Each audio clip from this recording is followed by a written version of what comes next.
It's time for Basketball Friday Night in West Virginia. For the next 3 hours, it's high school basketball from across the Mountain State. Live from Marshall University, here's your host, Ryan Epling. We welcome you into Basketball Friday Night in West Virginia. Ryan Epling alongside Joe Linville, and, well, we couldn't get rid of him. He's back. Craig Dutton from WRRR in St. Mary's. There's one. Yep. One. Yep. We're still working on the counter for that. I've lost count the last few weeks. You guys owe me some royalties for that, by the way. But nonetheless, we welcome you to Basketball Friday Night in West Virginia here on this Friday, February 16th, 2018. And before we step too far, guys, sectional tournament play begins tomorrow in girls basketball. That's hard to believe. There are teams who will play their final game tomorrow.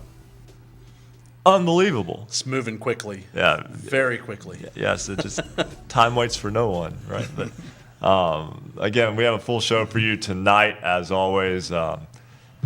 Guest list is filling up nicely, so we look forward to bringing you that, as well as our standout athlete of the week comes up at 10:15.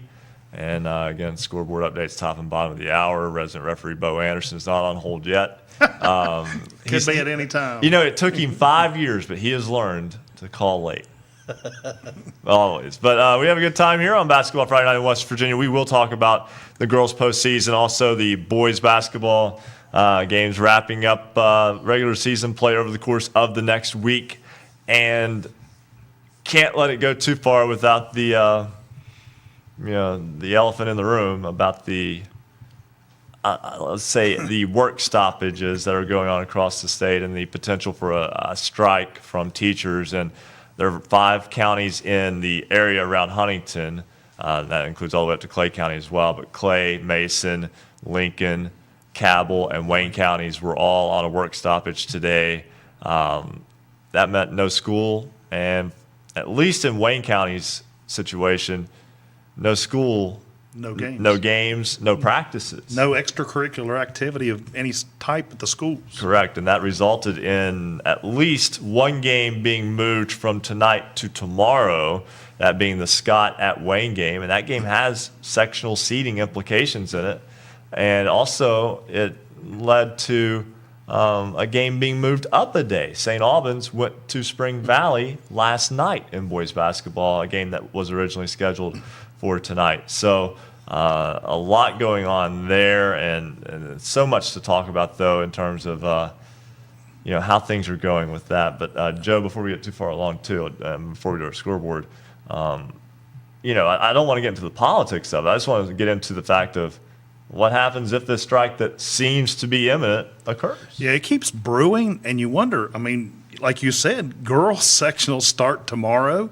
Girls sectionals will be going on all week. There'll be regular season games going on, and the boys start the following week. So, it could, play out a big, tornado, hurricane, whatever, a big storm right in the middle of all the basketball playoffs. And Craig won't remember this because he's not old enough. But in 1990, 28 years ago, teacher strike, 49 of the 55 counties did not an entire statewide strike, most of it, but not a complete statewide strike. And we mentioned like tonight there were 5 counties, or today, that had the work stoppage. But like, for instance, that did not include Boone County, where Scott is, but yet Scott gets caught up in it because of its game with Wayne. And now I have questions for the postseason because it's hard to get all 55 counties to do anything in the state together. But, if a county that has a work stoppage is up against a county that doesn't in the postseason, schools from those counties, what happens? Right? The best theory I've read online, I hate doing this, I go to a site that's predominantly known in the area by a lot of football people, and one of the best theories I've seen was by, I'll give him credit, Ed Forshee from Parkersburg, is that your AAA and AA teams, if it goes this far and you can't get them in before they go to the Civic Center, they'll just be null and void, no champion for this year. In single A, all your private schools will play for a championship, and that would be the only class that would have a championship would be your private schools. And again, that's a fair way of doing it. That's a thought at this point, and not a. I don't think I would go to the Civic Center if that happens. It Be would a good definitely game not. still. It would be interesting, but it just would not be quite what the celebration of high school basketball is. We're going to talk about the West Virginia Christian Athletic Tournament in just a moment as well with Brian Sexton of Calvary Baptist Academy. But first, we know you're here for scores. It's time for our first check of the Marshall University Sports Journalism BasketballNight.com scoreboard. We'll start in boys basketball action tonight in what is, quite frankly, an abbreviated schedule. Polka defeats Herbert Hoover 54-42. Dots get the home win tonight. Also, it was Shady Side, Ohio, defeating Clay Battelle 90-62. The final in that one. Frankfurt goes on the road to Grafton and beats the Bearcats 64-62. Great ball game there. Greenbrier West travels to Richwood and beats the Lumberjacks tonight 71-38. Cavaliers get the win. Jefferson keeps Hampshire winless as the Cougars defeat Hampshire on the road tonight 59-39, the final. And it was Martinsburg over South Hagerstown, Maryland tonight, 84-53. And this one may come as a little surprise. The Nitro Wildcats pick up a big win tonight over the Mingo Central Miners, 62-57. That game in Nitro. West Side, the Renegades downed Oak Hill tonight, or West Side downed Oak Hill 68-51. Renegades go 14-5 on the season, and that's only Oak Hill's second loss of the year. Tug Valley defeats Belfry, Kentucky tonight, 94-37. It was the John Marshall Monarchs defeating Edison Local of Ohio, 61-49. And a score, this is a final. Morgantown over Martins Ferry, Ohio, 52-21. And a close one, Harrison Central defeats Oak Glen tonight, 79-73. And it was Wyoming East defeating Riverview, 69-54. Craig, take a look at the girls' scores. One girl score tonight so far. Nicholas County defeats Princeton tonight, 63-41, to give Nicholas County their 17th win of the season. Thanks for your contribution, Craig. You're welcome. Hey, right, that is your first at the Marshall University Basketball Night, Marshall University Sports Journalism, BasketballNight.com scoreboard. So we mentioned that, it's a week where postseason is about to get underway for girls. All those seedings are in place for the sectional tournaments. Again, tomorrow is the first day they can begin. Most of them are scheduled to begin Monday. In both cases, weather may play a factor. Work stoppages may play a factor. We don't know at this point. We do know that if you just stay with us on basketballnight.com, you will get the very latest information on that as our crew keeps up with that as closely as And there was one can. several flood warnings across the state today that also could have had implications on games that we're not aware of. I know there was some flash flood warnings going on in Kanawha, Putnam, and farther north you go, the heavier the rain today. It's been a rough go. It was bad up around the Route 50 area as well. It was around that area today. As soon as 9 a.m., the football field there by Doddridge County West Union, Stansbury Stadium, it was already flooded on Route 18. Ohio side of the river, it's already starting to flood on some of the state routes along the Ohio River. And that's the next thing. Tomorrow, I think it's going to crest up in our area. Huntington already has a flood warning through Sunday evening where it's going to crest going into that morning. So the Ohio River, got to watch it in the next few days. It might play effect on some of the games. I feel tomorrow, it hasn't been said yet, but the game I'm more concerned after work is the Payton City St. Mary's sectional game. I don't know how many people in the Payton City area will be affected on their way down. I don't think there will be an issue, but you never know with the riverway. It's been acting the last few hours. It's been, and again, most of West Virginia's population tends to be by a river, or at least by a state border. So by a creek anyway. It can right. flood, So almost everyone is at least affected by that in some form or fashion. But before we go to Brian Sexton here in just a moment, because we're going to talk about the West Virginia Christian Athletic Tournament. In a situation where there is so much unknown going on right now with the teacher situation, Joe, that doesn't affect the Christian athletic tournament. It doesn't affect the private schools. Right. This tournament for them is like their state tournament. Right. And it's an opportunity for them to kind of get a stage that they don't normally get within the state. And they've had this tournament in years past, but what I'm saying is, quite frankly, they don't get the media coverage. They don't get a lot of attention paid to what they do.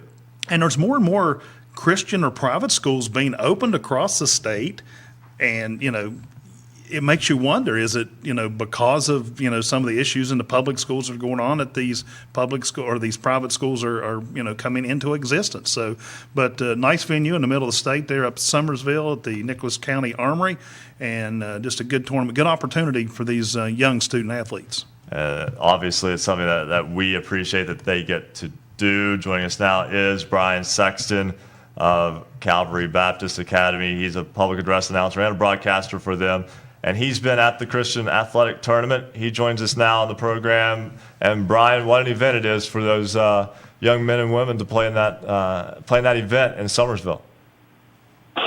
Well, Ryan, Craig, Joe, again, it's good to be with you guys. Summersville has been great, and greetings from the La Quinta Inn up here, the unofficial tournament host site of the 2018 WVCAT. Summersville's played a great host to us, and for people around the state, guys, if they've not checked out the Summersville Convention Center and Arena, that is a gem of a little place there. Chairback seating, arena chairback style seating in all the seats. Beautiful court. I mean, it's just been a great atmosphere that the folks here in Summersville have put on. And as you guys mentioned, it may not be the Charleston Civic Center. It may not have the stage that the West Virginia, the state tournament, the SSAC puts on. But for these kids, it's a big time atmosphere for them. And it's been a good tournament so far. A couple of upsets in this tournament, guys.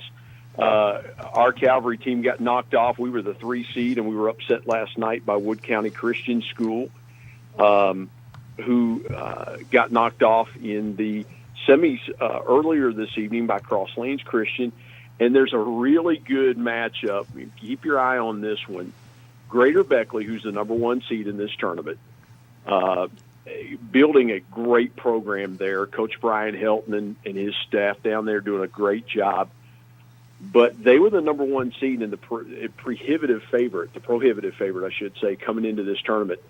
And Grace Christian School, who knocked off Ambassador Christian Academy, they are giving Greater Beckley, the Crusaders, all they can handle. The last check I had, it was a 4-point game at the half, and Greater Beckley was supposed to run through this tournament.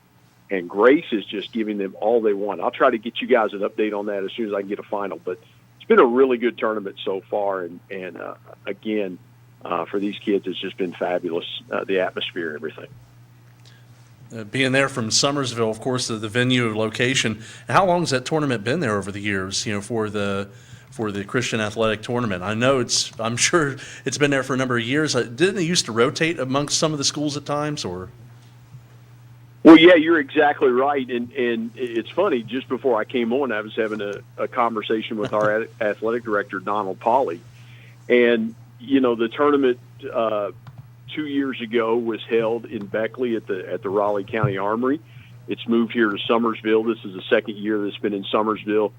There's talk of maybe getting it to Charleston, get a venue there at West Virginia State or University of Charleston. But Summersville's been a great host. And again, the boys and girls are together this year. The girls, for the first time, are playing in the Summersville Convention Center Arena. And so that's been a big-time atmosphere for them. So, selfishly, I enjoy coming to Summersville. Summersville has rolled out the red carpet for all the schools involved in this tournament. Hey, Brian, this is Joe Linville. Tell us a little bit about the tournament. I mean, like you said, you've got the boys and the girls going on, and you kind of mix them up, and it's, a 3-day tournament? Yeah, Joe, we started playing last night. Actually started playing yesterday morning. So there were a couple of play-in games. You had Jamie Darren Christian Academy out of the Gilbert area, Elk Valley. Of course, out of the Elkview area, you had Victory Baptist Academy out of the Beckley area that played in, and Tays Valley Christian actually played in. And so You had play-in games, then you had regular seeded games, and it sort of mirrors the NCAA tournament, as I mentioned last week. That you have the play-in games, and then you get into the regular tournament, and who knows? If you get hot, you can win, and that's what I was talking about Grace just a moment ago out of Huntington. Grace knocked off a good Ambassador team. They're giving Greater Beckley all they can handle, and who knows? They could beat Greater Beckley tonight, get Cross Lanes Christian School in the finals tomorrow, and could beat them. I mean, anything is possible in a tournament like this. On the girls' side, Joe, it's Tays Valley Christian's tournament to lose. Obviously, the first year with their girls' prep program. They beat Calvary Baptist Academy today 72-22. Myra Cuffey put on a show, had 35 points in that game for Tays Valley Christian School. Watched all that game. And so it's Tays Valley Christian's tournament to lose on the girls' side. But the boys' side, again, if Greater Beckley holds serve, it'll match the number 1 seed Greater Beckley and the number 2 seed Cross Lanes Christian. That'll be a dandy ball game tomorrow night. Brian, I know the tournament atmospheres are so much fun. I know that is one that is enjoyable as well. We thank you so much for calling. We'll let you get a good night's sleep in and get ready for a full day again tomorrow. Yeah, we play at 2 o'clock tomorrow, guys. We play the 5th place game against Ambassador Christian Academy. It's Calvary Baptist Academy. We're looking forward to getting a win. And let me real quick just make a quick plug for a game that we're playing on March the 1st on Thursday night. I know it's a couple weeks out, but I definitely want to get this in. Calvary Baptist Academy and Tays Valley Christian Prep are playing an exhibition game on Thursday night, March the 1st. I think that game's going to tip at either 7 or 7:30. But that game is going to benefit the 1040i Foundation. It's a ministry-based foundation. And one of the parents of the young men at our school, Dr. James Cox, who practices orthopedic medicine there in Tays Valley area, he's actually just coming back from a mission trip. And this will actually be a fundraiser to help the 1040i organization. So after we play tomorrow, we've got a couple of weeks, and then we play that exhibition game with Tays Valley Christian Prep. So that's going to be a fun night, and we're looking forward to not only tomorrow's game, but that game as well. And our good buddy Ryan Epling, who runs that program there. Yep. Hannon High School grad, was on the Magnificent Seven on the 2001 Hannon High School state semifinal team in Class A that made a great run to Charleston. They upended Parkersburg Catholic that year, is that right? Yeah, 17 years ago. Okay. See, we got to remind him he's old now. and let me share this with you real quick. Coach Arrowwood's coach at Hannon, Wayne Richardson, now leads the boys program at Tays Valley Christian School, and we played them today, and they played us very tough. Wayne Richardson, the longtime Hannon coach, just a great guy, and his kids really played hard. They had to play 2 games just today. They played at 9 or 10 o'clock this morning, and then turned right around and played us at noon. So you mentioned Coach Arrowwood. Think a lot of Coach Arrowwood and his old coach, Wayne Richardson, still out there getting it done for Tays Valley Christian School. Always a lot of fun this time of year, and we appreciate you talking with us. And Brian Sexton, the public address announcer / broadcaster, Calvary Baptist Academy at the West Virginia Christian Athletic Tournament going on right now in Summersville. We've got to step aside, take a break. When we come back, we will talk with a young lady who is now the all-time leading scorer at her school. We'll also talk with Tim McClung, head coach of the Pocahontas County Warriors boys basketball team. We've also got a special guest a little bit later on lined up. That's all in Basketball Friday Night in West Virginia continues. This is Break 1 along the Fast Break Sports Network. Basketball Friday Night in West Virginia will return in 2 minutes on the Fast Break Sports Network.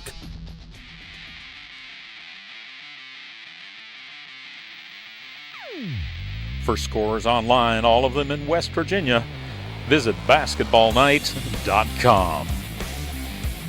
Does showing up for work at a ballpark or an arena sound good to you? A Marshall University sports journalism degree can get you there. Sports journalism at Marshall is important, it's serious, and it's big business.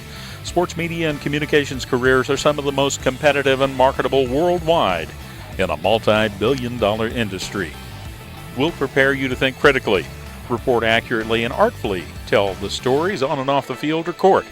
If this sounds like you, the Marshall School of Journalism is ready and eager to start your journey. Learn more at marshall.edu/SOJMC. Welcome to Basketball Friday Night in West Virginia.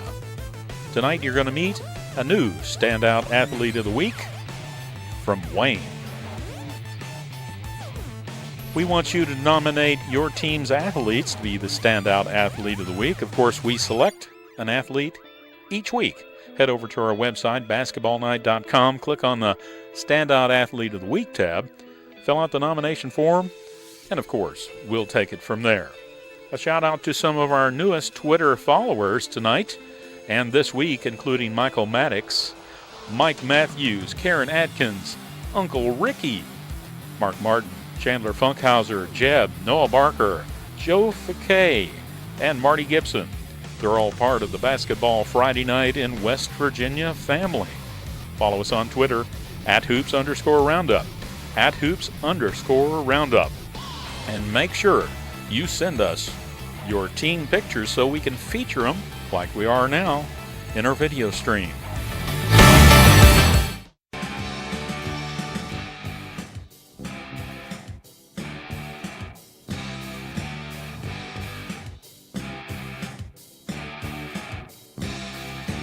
Stay up to date on your favorite teams. Check out basketballnight.com. Now, back to Basketball Friday Night in West Virginia with Joe Linville, Coach Ric Morrone, and Ryan Epling. 9:21 on this Basketball Friday Night in West Virginia. Ryan Epling, Joe Linville with you. And now a new guest sitting with us, Sam Yoho, the owner of WRRR Radio, kind enough to join us in studio. Sam, welcome to our little humble abode here. Oh, good to be with you. It's great to be on the campus at Marshall and get a chance to see the sights and the stadium and some of the things you guys are doing here. I don't get a chance to get down here all that much, so it's an experience. It's again, our cast of thousands that work on this show, basically, they're quite the crew themselves. But certainly appreciate you and a lot of the staff from the Seven Ranges radio stations coming down and joining us here in studio tonight. Well, they're a crazy bunch. I know you guys have had an opportunity to work with them a little bit, and it's been it's an experience that I enjoy. Broadcasting and operating the station, and it's we try to do a lot with our sports and a lot of the high school football and basketball as well. Tickled to death that you guys are doing this on Friday night. It's a nice between 9 and midnight. Our games are normally over with, around 9:30, somewhere around it. So that works out really well, and it's a lot of fun. You guys do a good job. And we appreciate you sharing your broadcasters with us, being a part of the show, not only on the set but calling in and reporting games each week. So we appreciate that very much. It's been a lot of fun. I saw the South versus Ripley, Anna's Army. I got a chance to videotape that, be a part of that broadcast on our sister station in Parkersburg a few weeks ago. Had a chance to meet the young lady, and it was a real experience.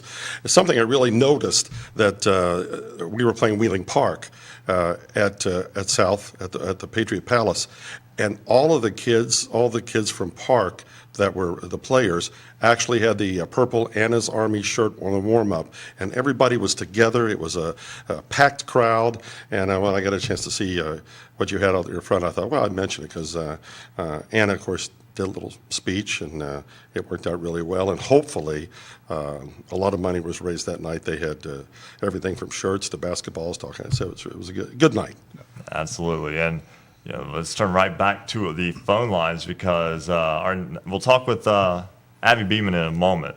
Right now, let's go to Tim McClung, head coach of the Pocahontas County Warriors boys basketball team. He joins us here on Basketball Friday Night in West Virginia. Coach McClung, welcome to the program. Thank you. Always nice to get. Sometimes it takes us a while to get through everybody and get to some of the newer folks that we have on the program. But let's talk about your basketball team here a little bit. I know earlier this year we covered the Pocahontas County game in the Big Atlantic Classic, and I know that didn't go the way you wanted it to at the end. But nonetheless, your Warriors having a fantastic season to this point.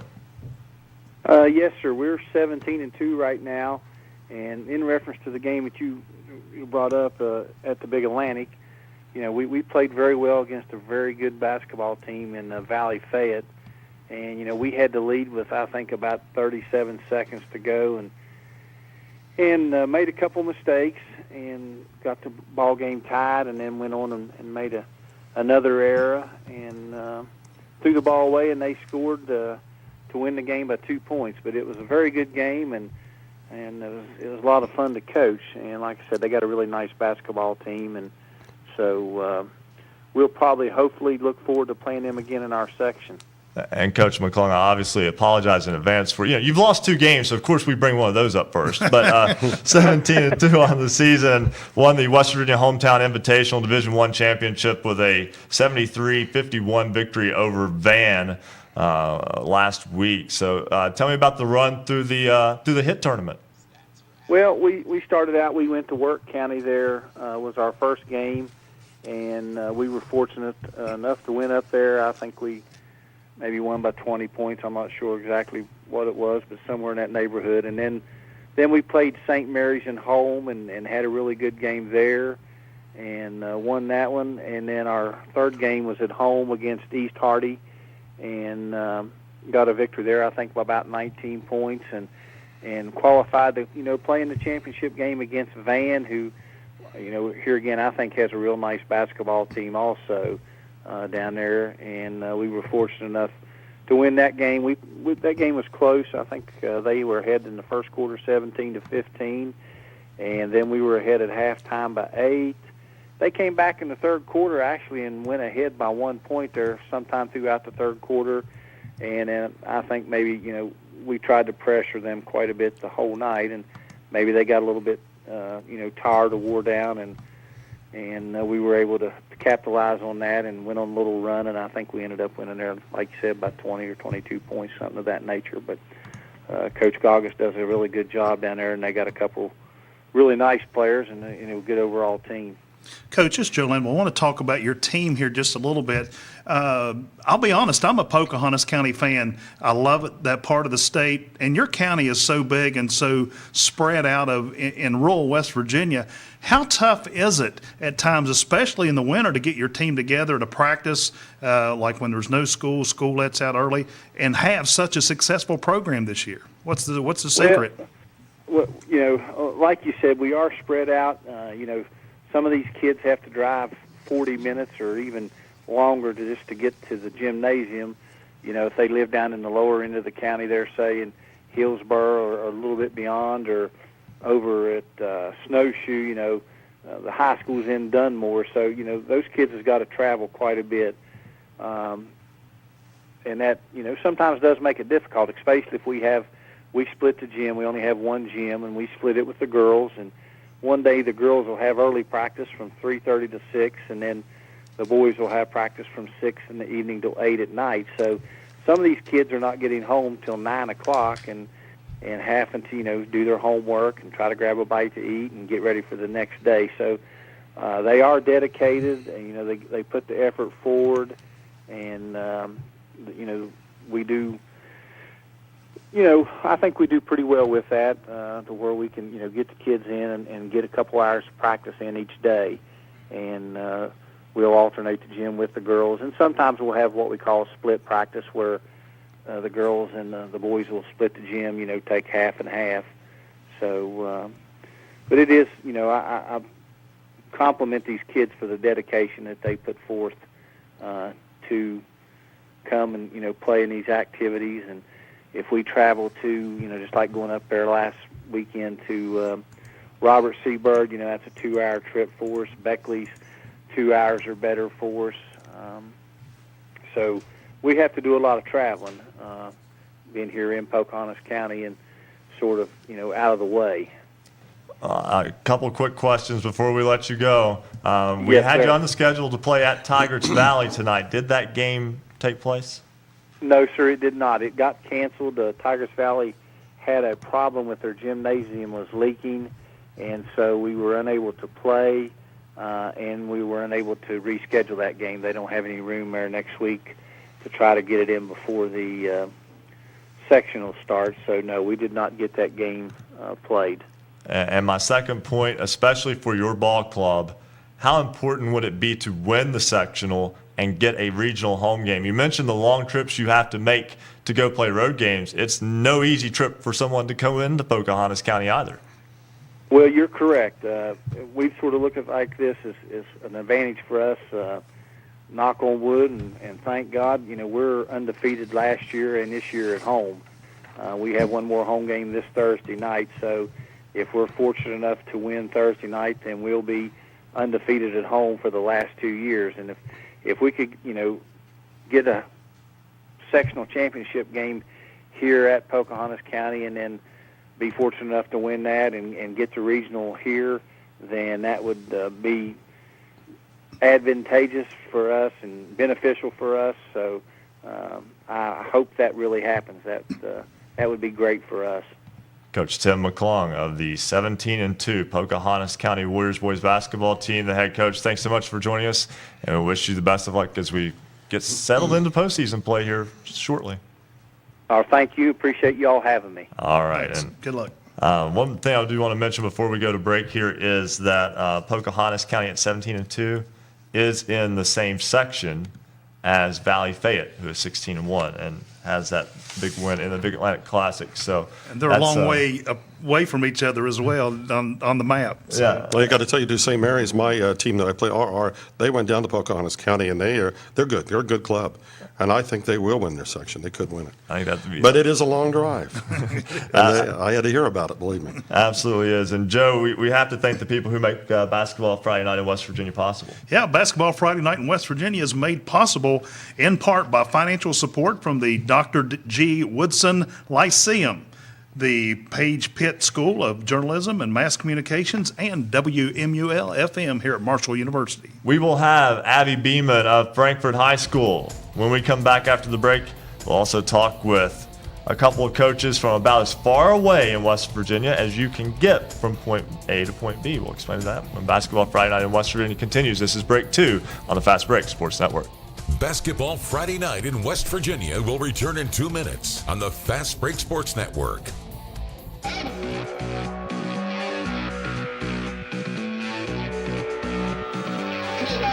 If you love basketball, then there's only one place to be on Friday nights after the game. It's Basketball Friday Night in West Virginia. Thanks for joining us. Join us online. Vote in this week's poll. You've got till 11:45 tonight, and then, of course, we'll share the results with you. Last week's question: should there be a curfew on start times for games on school nights? 62% of you said yes, 38% no. This week's question: do you like the current format of seeding teams in sectionals in West Virginia? Tell us what you think. Vote yes or no. Go to basketballnight.com. Vote in this week's poll. You'll see the poll on the right-hand side of the page. You've got till 11:45 tonight to vote.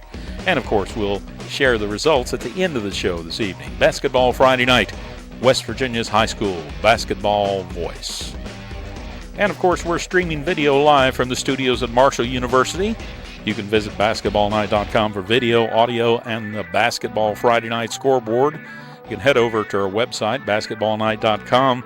Go to the bottom of the page, click Affiliates, and you can find the closest radio station nearest you. Many places to watch, too. Of course, we're on YouTube. Go to basketballnight.com. Click to watch. We're on Facebook Live. We're on the RSN Sports Facebook page to watch us on Facebook Live. And if you follow us on Twitter at @hoops_roundup, at @hoops_roundup, we're on Periscope. And statewide, Sudden Links Network West Virginia. If you're in the Huntington region, we're on Comcast Channel 25. Send your pics to us so we can feature them in our video stream. Send them to us on Twitter at @hoops_roundup, at @hoops_roundup.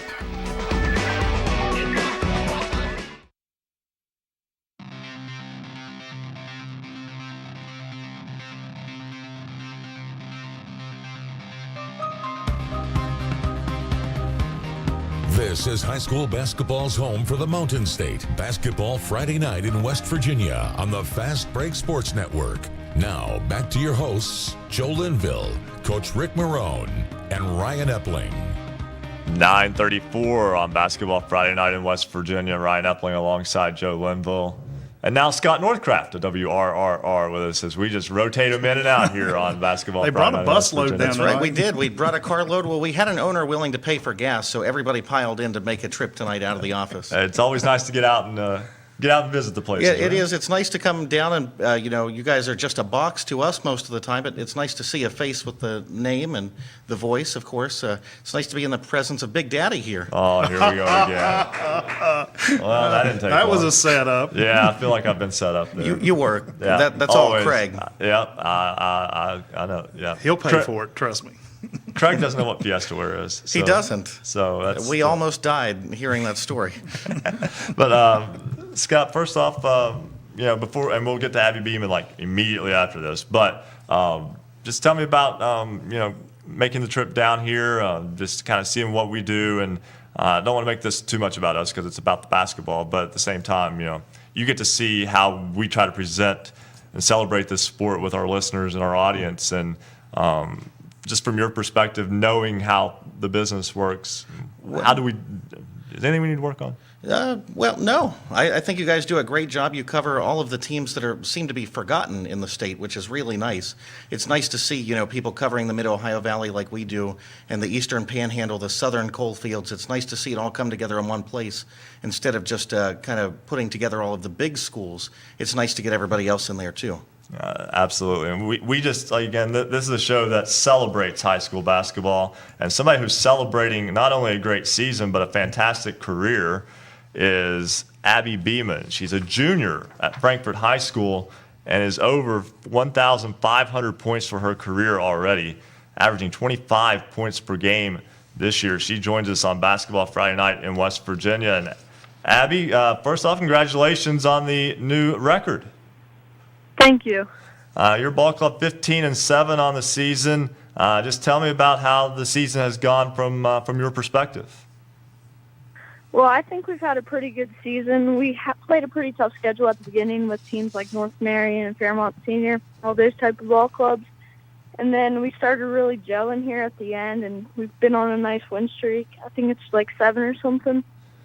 So I think we've had a pretty good season so far, and we're ready to go into postseason. And you're in a difficult sectional. It's a challenging sectional for your ball club, and obviously having momentum going into the postseason is very important. Yes, it is, and we do have a really hard section as well as a region too. You, of course, sharing Mineral County with Kaiser, that's a rival, and both of you have very good basketball teams and good basketball programs. And how competitive is that for you? When we talk about Mineral County showdowns every so often on Friday nights, but you're in there, you're in the heat of battle there. From Short Gap to Kaiser is not a very long trip, but that's a fierce rivalry. Yeah, it's not a long trip at all. It's really fun to be able to play in a game like that with high intensity and stuff, and especially when they're also a good ball club. That makes the stakes even higher. When you I'm sorry, I apologize. When you set the record, tell me what was going through your mind when when you were being celebrated on the floor. Oh, it was a really cool moment for me, something that I've been working for a while. Everyone's kind of knew I was going to get it this season, more than likely. And then when I actually got it, it was a really nice feeling, having everyone there and all the support there as well. When it came right down to the shot and you knew you broke the record, what was the first thing you thought of? Oh, just everything that I've been through with basketball and everything. From when I started playing when I was little, it's just a crazy moment to be a part of, knowing that I now have the record at Frankfort. I think what might be most impressive about Abby's statistics, she averages almost 7 assists per game on top of all the scoring. So obviously not a selfish player, someone who's able to get your teammates involved as well. Yeah, I love getting my teammates involved. I think sometimes people kind of look past that and just focus on my scoring, but passing to me is really fun, and it's just as fun as scoring all the points too. I actually just got the assist record for this season at the school. Well, Abby having a fantastic season, a fantastic career. We wish you and the Frankfort Falcons all the best of luck as postseason play begins next week. Thanks so much for joining us on Basketball Friday Night in West Virginia. Thank you, and thanks for having me. All right, and again, that's Abby Beeman, Jr. at Frankfort. That's right. You get to deal with her again next year.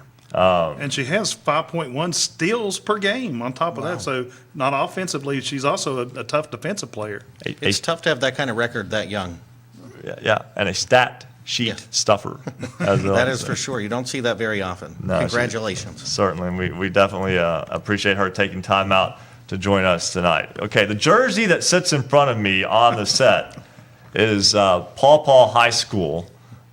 People who follow the program know that I have an affinity for the small schools in West Virginia, that when it comes to small schools, Paw Paw is just about as small as you get in terms of public schools that play basketball.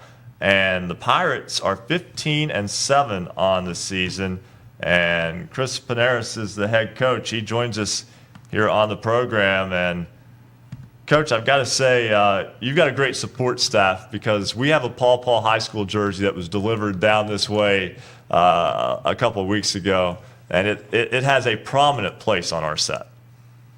Yes, it does, and it looks good. It might have something to do that Ryan is a diehard Paw Paw fan to boot, so he really supports you guys 100%. I'm just curious as to who the Fishers are. Yeah, that was a mistake. We've asked Marcus who the Fishers were too.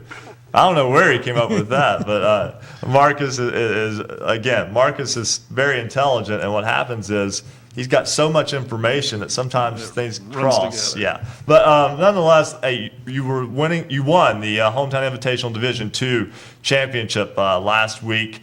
A 58-57 thrilling win over Meadow Bridge. That game at Robert C. Byrd High School. But tell me about your run through the HIT tournament. I tell you, the HIT tournament, our run, we played 100 first and beat them pretty handily. And then Calhoun next, which Calhoun, they brought their game to our gym, and we squeaked one out on them. And we played Union for the third time, which is pretty tough to beat a team 3 times. And we pulled that one off. And to me, that the Union Paw, that I want to see a Union Paw Paw game, because those are two schools that are very much alike in terms of their size and their rural locations. But now your boys' basketball season, regular season, is complete. What do you do now in this period of, yes, there's some uncertainty in terms of statewide teachers and service personnel at the moment, but just in terms of, it's going to be about 2 weeks before you play a game, and when you do play a game, it's going to mean a whole lot. Well, I tell you, you just take those 2 weeks and train as hard as you can and get ready for the next game. Paw Paw High School, 15-7 on the season, the Division II champions of the Hometown Invitational. Again, the regular season is complete for that boys basketball program, but it is in Section 2 of Region 2, and that's a full section. It is. Yes. And a challenging one at that. And Chris Panaris, we certainly appreciate you taking time out to join us here tonight on Basketball Friday Night in West Virginia. Thank you for having me. All right, and thanks again to everyone at Paw Paw High School who, again, we got a Paw Paw jersey right here on set, and that does mean a whole lot to us, because we appreciate the schools that, in so many instances, Scott, and this happens for every size of school, including AAA, but basketball is an experience, and you get 4 years to play high school basketball. And it doesn't necessarily matter what level you're playing in. It's an experience that you can take with you. You can learn a lot from it, things that you can apply off the court as well. And it's the same at Paw Paw as it is at Cabell Midland, the largest school in the state. It is, and a lot of these teams don't get the kind of coverage. We've got Payton City in our neck of the woods. They're struggling right now. But I wonder, and I meant to ask the coach this from Paw Paw, how much the community support really helps them in their drive to go to the state tournament, to go through the HIT tournament, everything like that. With a small school like that, I don't even begin to know how many people are actually in that school, how many students, but I'm sure just having people showing up to the games makes all the difference in the world. Well, I can give you that exact number here in just a second, because you could. It's again, it's a one of the smallest basketball playing schools in the state. 9 through 12, Paw Paw High School has 65 students. Wow, how does that compare to Payton City? Payton City, on the other hand, is at 115. So Payton City is almost twice as large. Wow, and that's probably the smallest school in our area. And there's your perspective. That's mind-blowing to me that it's almost twice that. And Harmon also has 36, 9 through 12. Wow. So I would have never guessed. And you look on top of that, they're in that, what I call like that little small snow belt in West Virginia that kind of drops down under Pennsylvania there and catches them. And, you got East Hardy, Harmon, Moorfield, Paw Paw, Pendleton County, Tucker County, Union. I mean, that's going to be a tough little, just the sectional alone. That'll be a very, very difficult sectional to get out of. And we mentioned going from one part of the state to another.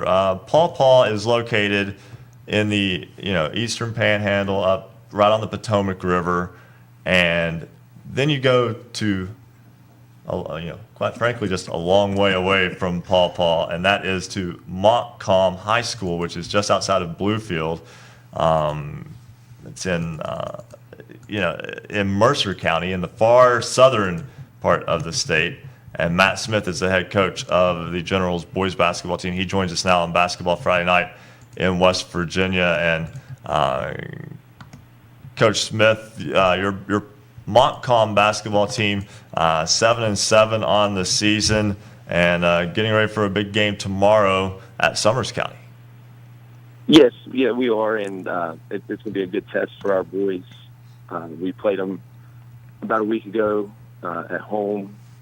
Pretty competitive game. They ended up getting us by 13, but it's one of the tough teams in our section that a young team like us, we have to compete against. So looking forward to the challenge we have tomorrow.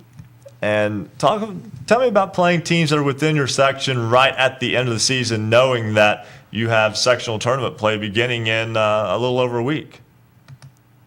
It's beneficial because you get to see, sometimes you play these teams early in the year and teams evolve so much as the season goes on. This time of year, you're hopefully hitting your stride as a basketball team, so you get to see teams hopefully at their best, and you know what to prepare for and get a better game plan going into 2 weeks from now in sectional play. And your ball club's on a 4-game losing streak, but at face value, that's one thing. But your last 2 games have been very good basketball games, losing in overtime at Riverview, losing a 6-point game at Richwood. I mean, those are literally 2 and 3 possession differences over the entirety of the game. Yes, they are, and 2 tough trips for us back to back. We got home Tuesday night around 12:30, back on the road the next night to Richwood, got back to the school at 1 o'clock.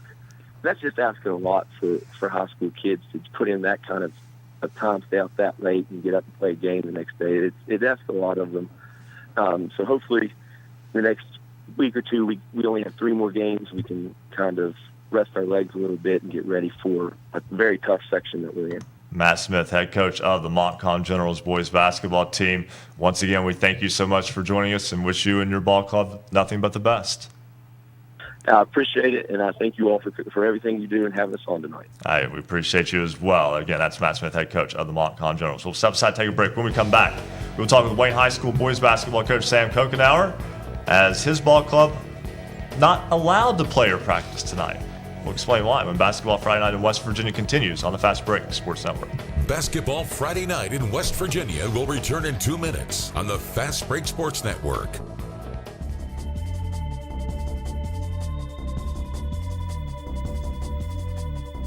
Every Friday night from 9 to midnight, we're the home for high school basketball in the Mountain State. This is Basketball Friday Night in West Virginia. Jaden Lindsay, Jacob Clark, Cole Honecker, Sydney Nestor, Isaiah Morgan, Deja Busby, Drew Williamson, Ashton Maxwell, Casey Hinchman. And tonight, we'll hear from someone from Wayne. What they all have in common is they were selected by Basketball Friday Night in West Virginia as the Standout Athlete of the Week. Have someone remarkable on your team? Did you have an athlete make an outstanding play? You could nominate your team's players to become the Basketball Friday Night Standout Athlete of the Week. Each week, we consider nominees based on leadership, performance on the court, academic performance, involvement in the community, and volunteer work. Every Friday night, we select a standout athlete of the week. Head over to our website, basketballnight.com, click on the Standout Athlete of the Week tab, fill out the nomination form, we'll take it from there. We want you to nominate your team's athletes. Check it out at basketballnight.com. Basketball Friday night in West Virginia. We are the Mountain State's voice for all things high school basketball. Join us tonight. Be part of the show. Call us toll-free, 855-784-6677, 855-784-6677. Give us an update on your team's games, or let us know if your game's been canceled due to high water or some other reason. You can tweet, text, email, or give us a call. Find out how by going to basketballnight.com. Special thanks tonight to all of our affiliates carrying the show.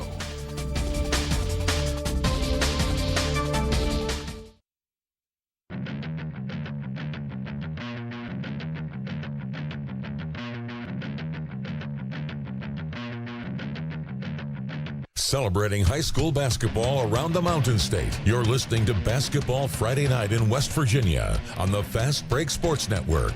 Now, back to your hosts, Joe Linville, Coach Ric Morrone, and Ryan Epling. 6:51. Whoa. Where you at? We have never been on the air in the 6 o'clock hour with this program in 5 years. That's California time. Right, yeah, and on the West Coast. It's 9:51 East Coast here on Basketball Friday Night in West Virginia. Ryan Epling alongside of Joe Linville, and now also joining us from WRSG Radio and also part of the Seven Ranges family is Greg Goodfellow. Good to have you with us. Thank you, gentlemen. Appreciate the opportunity. You do a great job, by the way, and our station is blessed to have you on Friday nights. We absolutely appreciate your class that. to join up. We appreciate that, and we were talking during the break about. And we'll talk with Sam Kokenauer of Wayne High School boys basketball coach here in a moment. But games throughout the state is a challenge just to get some of them in tonight for a variety of reasons. Absolutely is. We've been fighting the weather all season long. We've had several cancellations, rescheduling, and with WRSG, we carry all the boys and girls home games. I mean, very, very few people do that. So you throw that into the mix, and then you're just hopping around, bebopping, trying to find a good place to play, and you go from there. A lot of Tyler consolidated games, correct? Absolutely. That's what we do. Yes, and Middleburn, one of the places that we enjoy that this program is able to get to, a school that was AA when it was originally formed, started in the 93-94 year. That's correct. Combination of Tyler County and Sistersville High School. I remember I saw Tyler Consolidated play football in its first year because they played a playoff game against Wayne at Fairfield Stadium in Huntington in 1993. So right. I was 10 years old. Wow. It's been a while. Well, we thought we were going to be a juggernaut. And our first couple years, we did pretty well, and then things started falling down, and especially with basketball. We've had good coaches, but over the last few years, we haven't really had the success. 2 years ago, we had 5 wins.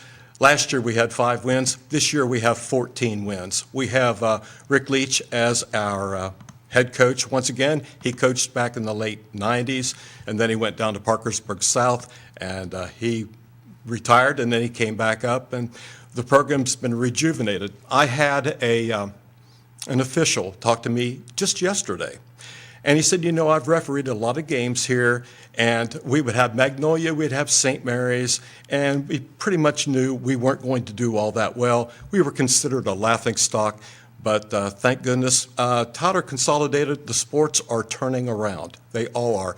We've been strong in some areas, track, volleyball, softball is picking up. With Ryan Walton, and this is going to be, I think, his 6th season. He's really created a culture of winning, and Rick Leach certainly hit the ground running. And to me, and we could talk about this much more, but I'll just put this in summation.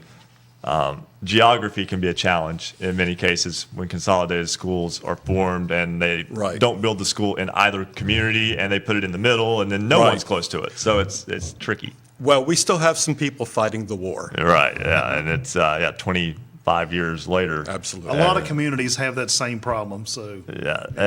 Right now, I want to go to the head basketball coach of the Wayne Pioneers boys basketball team, Sam Kokenauer, here on Basketball Friday Night in West Virginia. And Coach, first off, a pleasure to have you on the program. This is someone I've known my entire life as well. But Coach, your basketball team not able to play or practice tonight, having to move a game to tomorrow because of a work stoppage. Wayne County is involved in that. How is that something that you handle with your basketball team? Well, thanks, Ryan, for having us on. I don't know. It is what it is, and it puts our superintendent in a tough situation. A couple weeks ago, we went to Mingo on their work stoppage, and we were allowed to play, but we were told a couple of days ago we were not allowed to play. So my assistant coach, Matt Wilson, and I went to Poca and scouted them when they played Hoover, but we weren't allowed to be in the gym. So tomorrow, Scott will come to us, and then Tuesday we'll have our senior night against Poca. And so it's kind of a rough situation because there's some uncertainty. We only have so much gym space, and our girls are starting the sectional next week, and so it could be a major problem. And your ball club is 8-12. That game tomorrow is important, though, because within the section and within the region, I mean, you got an opportunity to perhaps, get a 3 seed. Right. We're shooting for the 3 seed. We think Nitro and Winfield are pretty well locked in the first 2 seeds, and then the 3 seed through the 6 would be between us, Sissaville, Point, and Poca, and we play, like I said, Poca next Tuesday, and then Scott Saturday. We split with Scott already in the season. So it is very important, these next 2 games. And, Coach, again, the uncertainty creates a lot of problems. I guess from your perspective as the head coach, though, you just keep going day by day, right? Right. And, like tonight we went and scouted Poca, but do we have any practice time to prepare for Poca? We're having, there's one day scheduled for practice on Monday, but, you never know what happened a little bit in the Senate today in the state legislature. Creates much more uncertainty. So, it is what it is, but other people are in the same situation we are, we think. Right. That is true. Exactly. And Coach Sam Kokenauer, appreciate you taking time out to join us. I know you're on your way back from scouting Poca tonight in their game with Herbert Hoover. We appreciate you joining us on the program. Okay, thank you for having me. All right. That's Wayne High School boys basketball coach Sam Kokenauer. We're right up against a hard break here. But, before we go to break here, we got like 10 seconds here. Joe, this is definitely a situation that many people through the state are facing. it is. I mean, it's not just Wayne County, but it's 55 counties across the state of West Virginia this can end up affecting. And this is right now a measure of uncertainty. That's 1 hour in the books for Basketball Friday Night in West Virginia. We're with you until midnight. Hour 2 will begin after the break. We'll talk with Sam Blizzard, WELD Radio in Parkersburg, and Petersburg, get you another scoreboard on Basketball Friday Night in West Virginia. Basketball Friday Night in West Virginia will return in 2 minutes on the Fast Break Sports Network.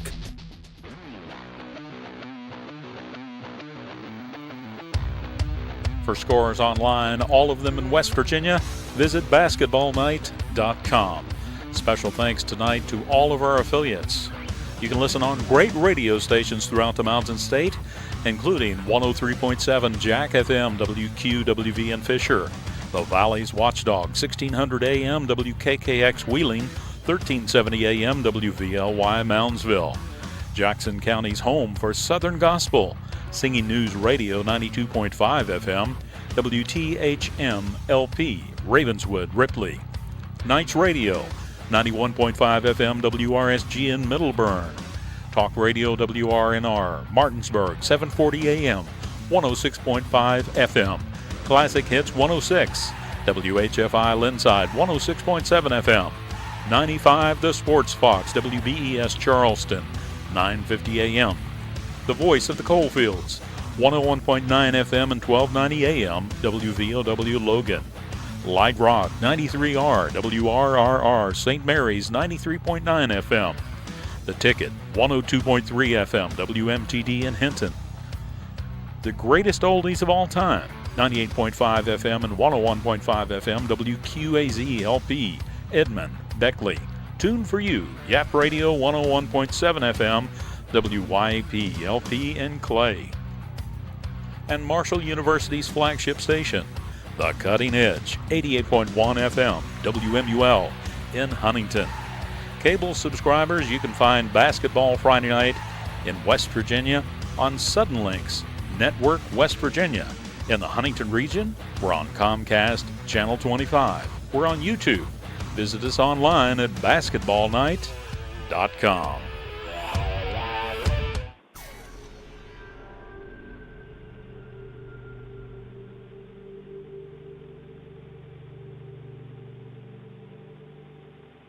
A proud supporter of Basketball Friday Night in West Virginia, the Dr. Carter G. Woodson Lyceum honors the father of Black history and serves as a forum for issues of importance to Marshall University and the tri-state area.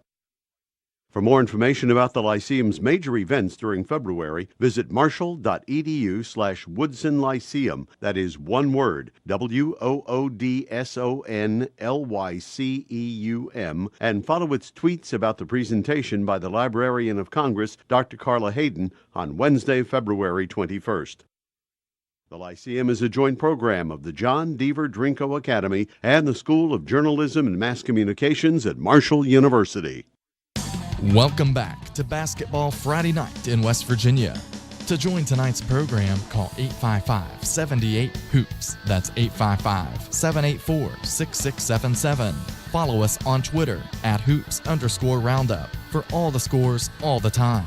And visit basketballnight.com for a comprehensive look at schedules and standings for every team in the state. Stay tuned. Another hour of Basketball Friday Night in West Virginia begins right now. Hour 2 of the program, 10:01 on this Friday, February 16th, 2018. Ryan Epling and Joe Linville with you here on Basketball Friday Night in West Virginia. We'll talk with Sam Blizzard, WELD Radio. Guess who played tonight? There was an East Hardy-Moorfield game tonight. Imagine that. Like we joke around, it seems like every Friday night, the boys or girls, East Hardy and Moorfield, play each other in a Hardy County showdown.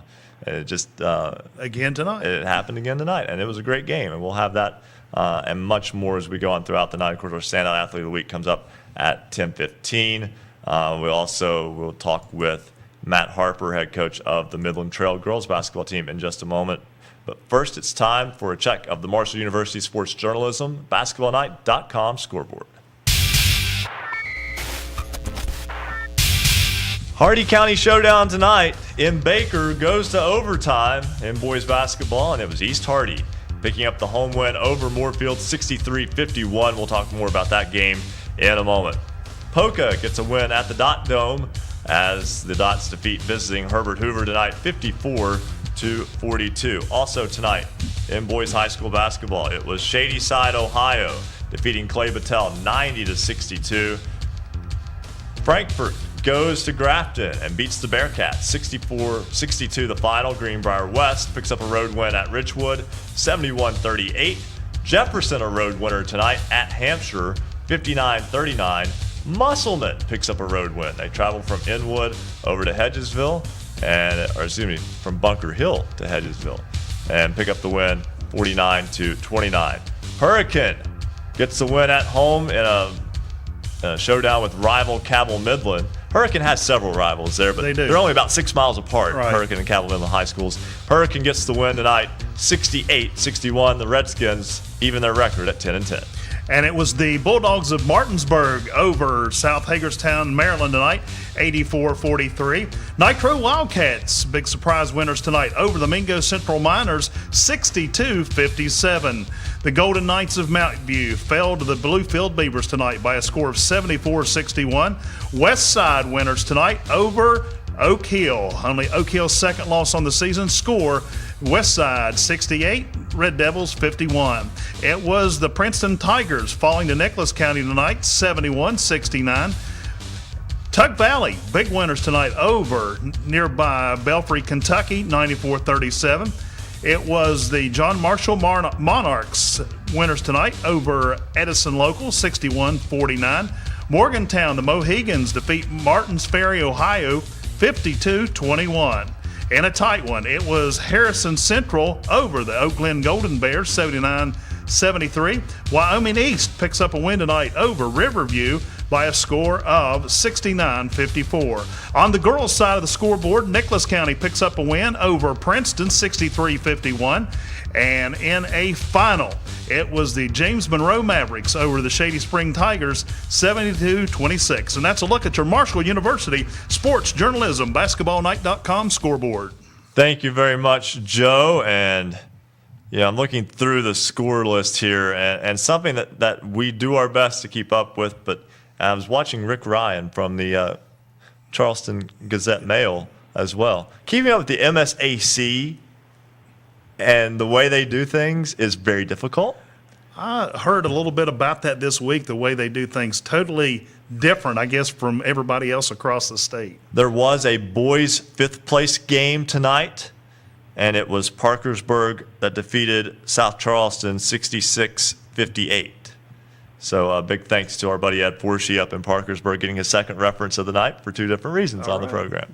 Always a friend of the program, and just someone who's always been helpful in everything that we've done, not only with this program, but in other ventures of high school sports as well. We mentioned the great game tonight in Baker. East Hardy defeats Moorfield in overtime, 63-51. Sam Blizzard, WELD Radio, joins us on the program. And Sam, the battle for Hardy County tonight, and it was the Cougars picking up a home win. Yes, they just couldn't settle it in 32 minutes of action tonight, Ryan. Got down to the last 30 seconds. Garrett Haggerty from Moorfield hit a layup to tie things at 47-all. East Hardy brings the ball down the floor. They get fouled with 1.6 seconds to go. Drew Killican for the Cougars steps to the line, hits 2 free throws. So you're figuring a second and a half, that's good effort by Moorfield, but that's probably the ball game. Well, Blake Watts from Moorfield throws the ball length to the floor on the inbounds, Grant Hill style. The ball's tipped at the foul line, lands in the hands of Moorfield's Brent Moran underneath the hoop in one motion, puts the ball up and in to send the ball game into overtime. From there, it was pretty much all East Hardy, but, great effort by both teams here tonight. And always when you get those two together and you get a good game between them, I mean, that's what rivalry, that's what high school sports can be about. You can throw records out because that game will be remembered by those gentlemen. Absolutely. Yeah. I mean, it sounds cliche sometimes. You throw the records out, but that indeed was the case tonight. I talked to East Hardy Athletic Director Chad Williams right before the game. He said that's the best crowd that he's seen since he's been at East Hardy for a basketball game. It was quite a raucous crowd, but they got treated to a great ball game here tonight.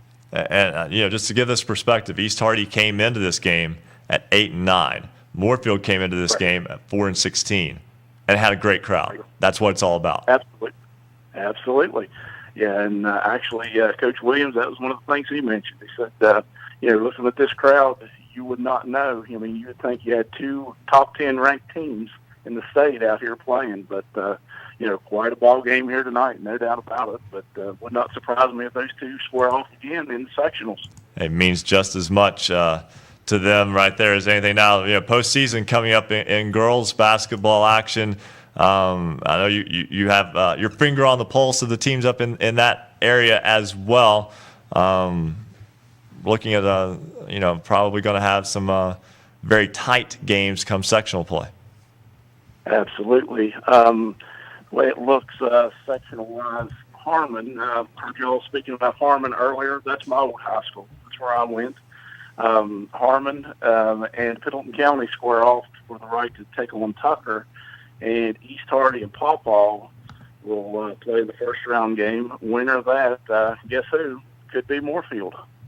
Yeah, and again, always love it when those teams get together, and that's an area of the state where small schools thrive, and it's definitely a community-based effort. Sam Blizzard, WELD Radio, always a pleasure to talk with you.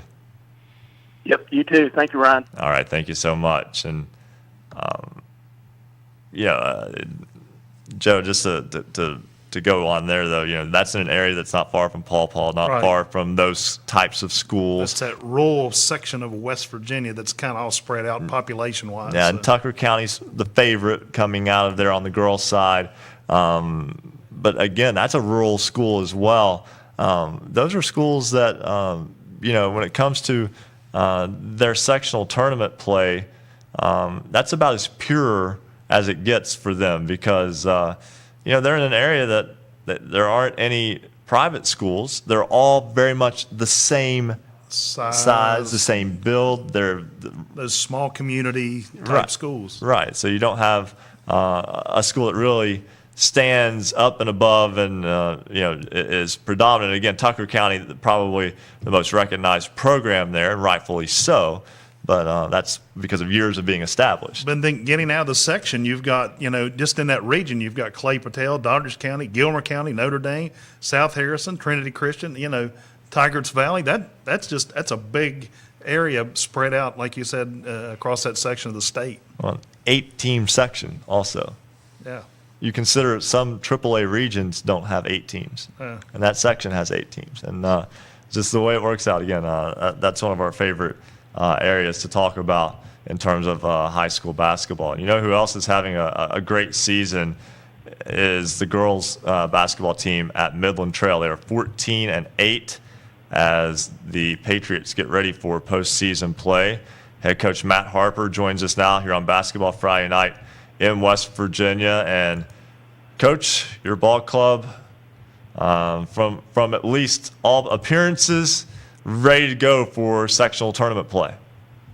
Yeah, I think we're ready. We didn't finish the season quite as strong as what I thought we were going to finish the season, but I really think we're going to get some rest here, a couple games, because we got a bye in our section, and our couple days we get a couple days of rest, and then we get the winner of Charleston Catholic and Fayetteville on Wednesday, and with rest of legs, I think we're going to be much scary team to people in the tournament. You're the number 1 seed in the Class A Region 3 Section 1 tournament. And I bring that up because your basketball team just last night lost at Charleston Catholic 43-33. Now you may end up having to play the Irish again next week, but at the same time, those seedings were already out. Did that change anything for how you coached that game or prepared for that game last night, knowing that you could very well face the Irish again in your very next game? Yes, I didn't. There's some stuff that we're going to change up for the game, and we played them earlier. They actually beat me twice this year, and we played them earlier in the season, and I knew kind of what we wanted to do, but then didn't want to show them that last night, and then them have a week to get ready for it. Is that also a chance to experiment, though, too, a little bit? Yeah. How does it make a difference? Like you said, you played them. The first game was only a 5-point spread, and then on your home floor. So, and like you said, you want to make some changes up. You didn't want to show those changes. From a fan aspect, thinking of a coaching aspect, I think that's pretty smart. Yeah, that's what That's what I told the girls before the game. I told the girls after the game. I said we're going to play them a little bit differently whenever we play them in the section, if we play them in the section. But right now we're going to go out and play hard, and just see what we can do. Just playing hard and play the way we have been playing all year. Matt Harper, head coach of the Midland Trail Patriots girls basketball team. Again, they will be back in action in the sectional tournament coming up this week. They'll take on the winner of the Fayetteville-Charleston Catholic game, and that game will be those two play at Charleston Catholic High School Monday, and then Wednesday the winner takes on Midland Trail at Midland Trail. So, Coach Harper, thanks again for joining us, and best wishes as the postseason is here. All right. Thank you guys for having me. All right. And with that, we'll step aside and take a break. When we come back, our special correspondent, Luke Creasy, will join us and introduce us to this week's Standout Athlete of the Week as Basketball Friday Night in West Virginia rolls on here on the Fast Break Sports Network. Basketball Friday Night in West Virginia will return in 2 minutes on the Fast Break Sports Network.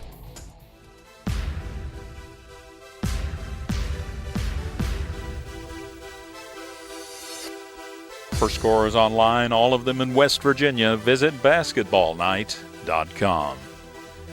How about a chance to graduate from college not only with a diploma, but also prepared to thrive in an exciting, growing field?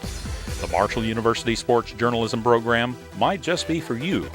The expansion of cable networks, the rise of sports-centered online platforms, and the continued thirst for local sports coverage makes sports journalism a growth industry with jobs waiting for those who earn this degree.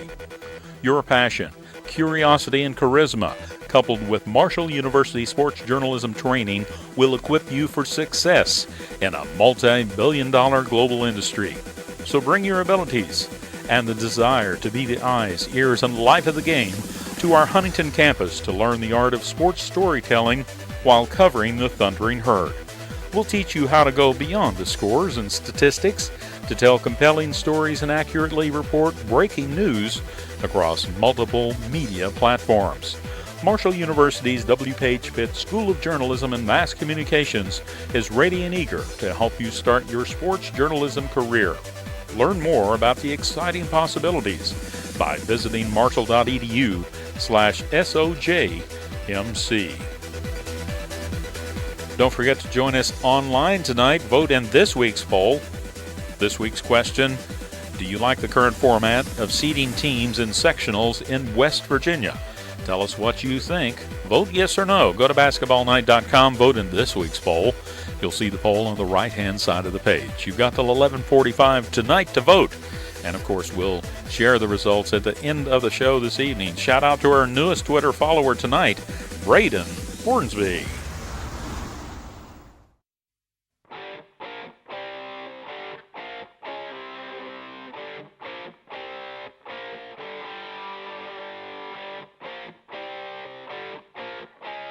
Stay up to date on your favorite teams. Check out basketballnight.com. Now, back to Basketball Friday Night in West Virginia with Joe Linville, Coach Ric Morrone, and Ryan Epling. 10:16 on this Basketball Friday Night in West Virginia. Ryan Epling in studio, also Joe Linville. We also want to say thank you real fast to all the crew from Seven Ranges Radio who made the trip down from the Parkersburg area, St. Mary's area.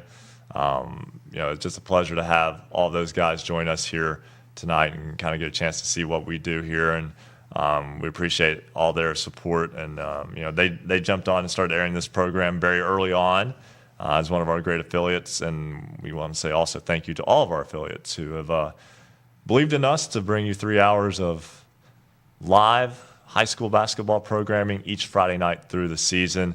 And something that we enjoy doing, but without them, we would just be speaking out to no one. But Luke Creasy's here, our special correspondent, and ready to introduce us to this week's Standout Athlete of the Week, Whitney Sansom of Wayne High School. A junior there for the Lady Pioneers and a three-sport athlete. It's not uncommon to see athletes play more than one sport, but she's been all-conference in all three sports that she's been able to play: softball, volleyball, and as well basketball. So a really well-rounded athlete as well. Part of being our Standout Athlete of the Week involves being a strong student athlete.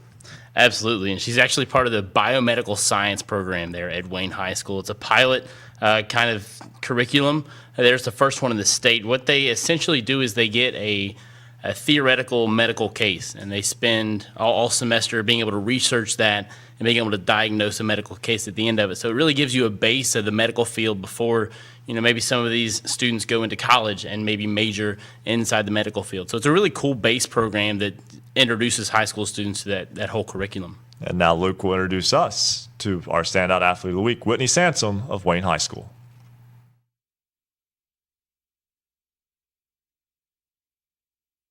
Success comes with a price. A successful team is said to have a target on its back each and every time it takes the floor. Wayne's Whitney Sansom has emerged as a leader for the one-loss Pioneers, adapting her skills to make certain the Lady Pioneers remain on its upward track with postseason play just around the corner. Sansom's ability to adjust her game to meet her team's needs makes her this week's Basketball Friday Night in West Virginia Standout Athlete of the Week. After missing out on a spot in the state tournament this past season, Sansom says expectations from outside the Wayne program were low for the 2017-18 season. We were the team that everybody expected to just come in and beat. The Lady Pioneers believed differently. We knew that we had our team that we wanted for the past couple years. We were all back together. We expected to be the team we are this year. Sansom entered her junior year at Wayne High School as the starting point guard for the Lady Pioneers.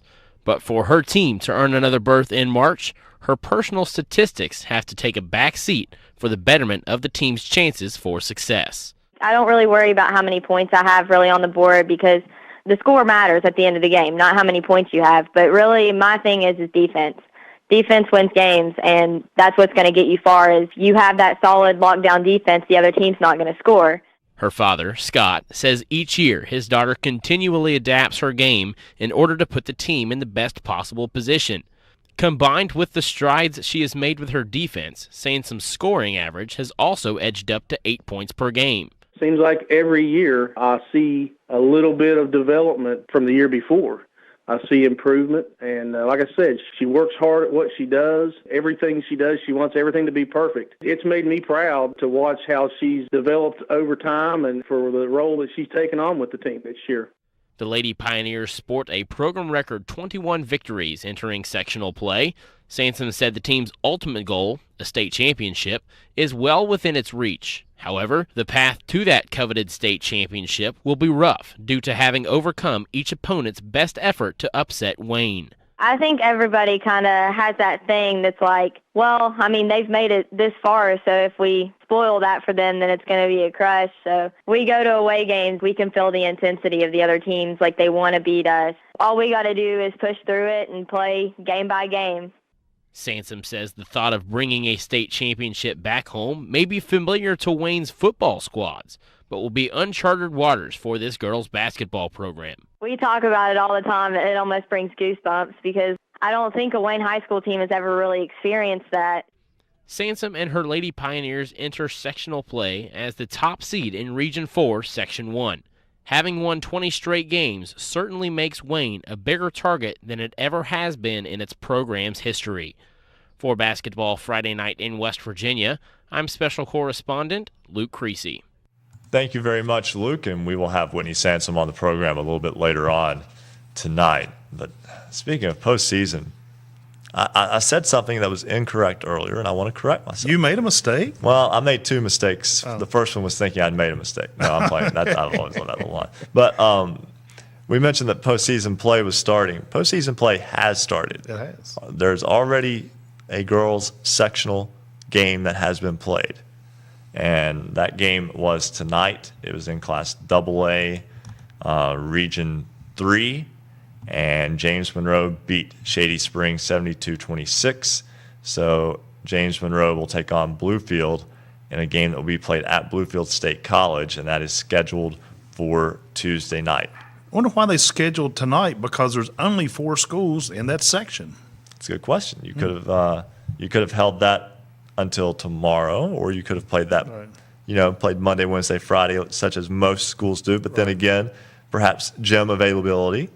Being able to play at Bluefield State College means you're also having to use the facility right. Of that college program. So, there are various reasons for that, and we're just curious there. Exactly. Yeah. So, nonetheless, though, also, and we'll talk more about this with Whitney Sansom in a moment, but the pilot program for the biomedical science program that is at Wayne is interesting because, let's face it, when you and I were in school, we didn't get that far along with chemistry was probably the toughest thing in school when I went, Right. So I think it says a lot to how, our schools don't necessarily rank so well in terms of nationally, but that doesn't mean that nobody's giving effort. Right. So there are certainly efforts being made. I was offset when you guys started talking about that. I thought, what college is this young lady going to? And then you start talking about and at the high school level, and that's great that the academics of keep push our kids. They for years, I guess the expert says that they don't spend enough time in the classroom and applying themselves and so forth. So there's agencies out there that are working on that and trying to scale up the academics in our high schools. It's definitely it's a work in progress, and in many ways, aren't we all? But let's go back to the phone lines. The Musselman Applemen now 16-5 after a 20-point win tonight over Hedgesville. Derek Basil's the head coach. He joins us now on the program. And Coach, always a nice road win against a tough opponent, and able to get one tonight at Hedgesville. Yeah, guys, thanks so much for having me on. Hedgesville's a tough place to play. It was a hostile environment tonight. It was their senior night. That's why I'm so late calling. I apologize for that, but they had 28 different seniors they honor, just different type people, cheerleaders and everything. So it's a tough place to play, and I thought we played really well. And we've talked about the quote unquote the hierarchy of the Eastern Panhandle boys basketball teams on this program over the course of the season. You've got Martinsburg, yourself, and Hedgesville seem to have separated as the top three. But at the same time, I think that yes, you win at Hedgesville by 20 tonight, and that is absolutely impressive. But when you get into postseason, that doesn't mean Hedgesville's not capable. Oh, no, Hedgesville's a capable basketball team. They're well-schooled. They've got some guys who can really play. They got some guys that shoot it well. I thought we were disciplined tonight on the defensive end of the floor, and our offense kicked into gear a little bit in the second half. We were able to get some better, cleaner looks and knock some shots down in the second half. We struggled a little bit offensively in the first half, but really I thought played a really strong second half. But they're certainly a capable team. Coach, it looks like you got one more regular season game against Washington. What do you do to tune up your team and get ready for sectional play? Well, I think you got to take it one game at a time. I know that's a cliche, but I told the kids, I said, be happy tonight, enjoy it tonight. But we got to refocus tomorrow and get ready for Washington. That's another big conference game. Gives us a chance to win 17 basketball games on the year, and with our schedule, that's quite an accomplishment. Especially since we started the season 2-3. So I'm really pleased with our guys where we're at right now and how we're playing.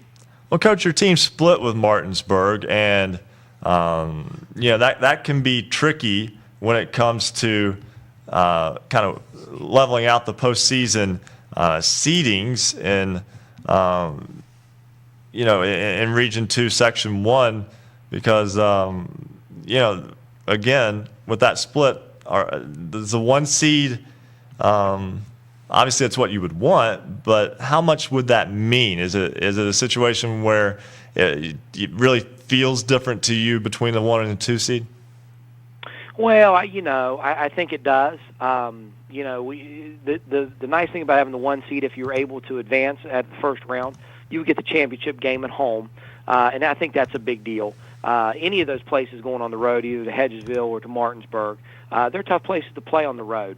I like our overall resume. I think that we really challenged ourselves outside our conference play. We have really good wins over Parkersburg High and over Morgantown, and we have a win against Martinsburg. We beat Robert C. Byrd. We have a road win against Hurricane.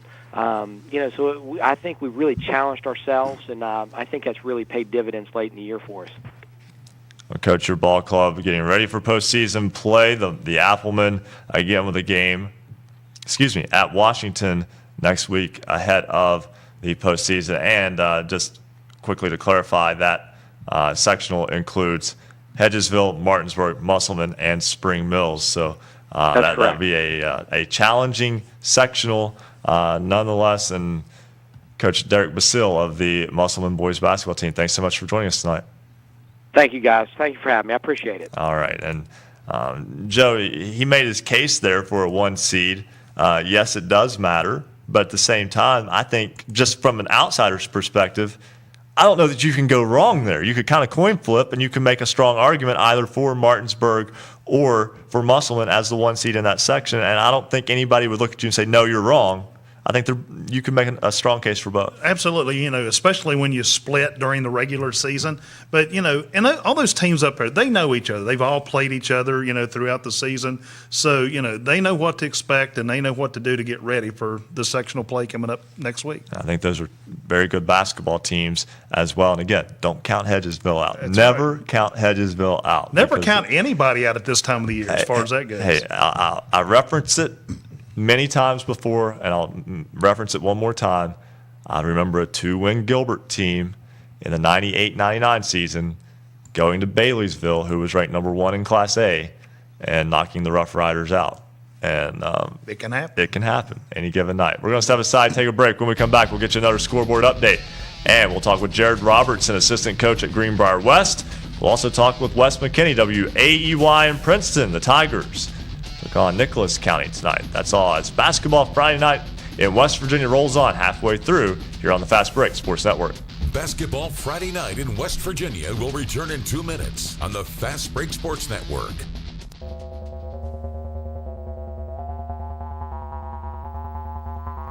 For scores online, all of them in West Virginia, visit basketballnight.com. Congratulations tonight goes out to Whitney Sansom from the Wayne Pioneers. Whitney was selected as the Basketball Friday Night in West Virginia Standout Athlete of the Week.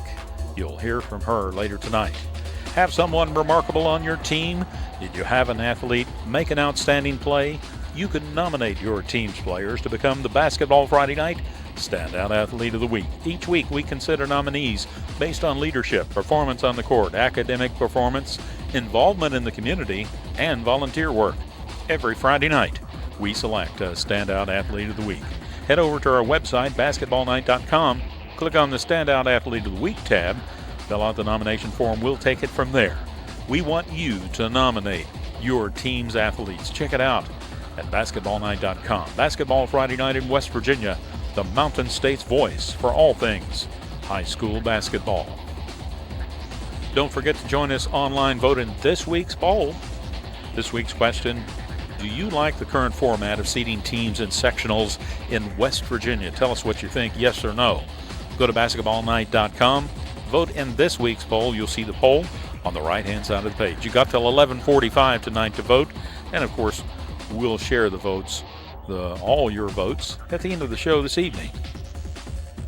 Shout out to our newest Twitter followers tonight, including Braden Hornsby, Michael Maddox, Mike Matthews, Karen Atkins, Andy Keys, Jordan Eli, Terry, Scott Lawson.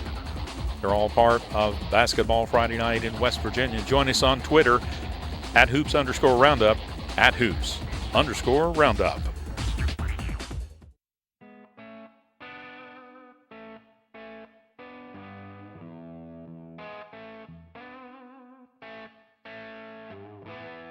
This is high school basketball's home for the Mountain State. Basketball Friday Night in West Virginia on the Fast Break Sports Network. Now, back to your hosts, Joe Linville, Coach Ric Morrone, and Ryan Epling. 10:32 on this Basketball Friday Night in West Virginia. Ryan Epling, Joe Linville here. Ric Morrone not with us tonight.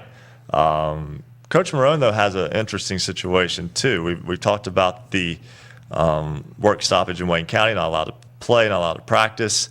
They got a sectional tournament game scheduled for Monday night. So, you lose a practice right before that. It makes it tough. Yeah, I don't know.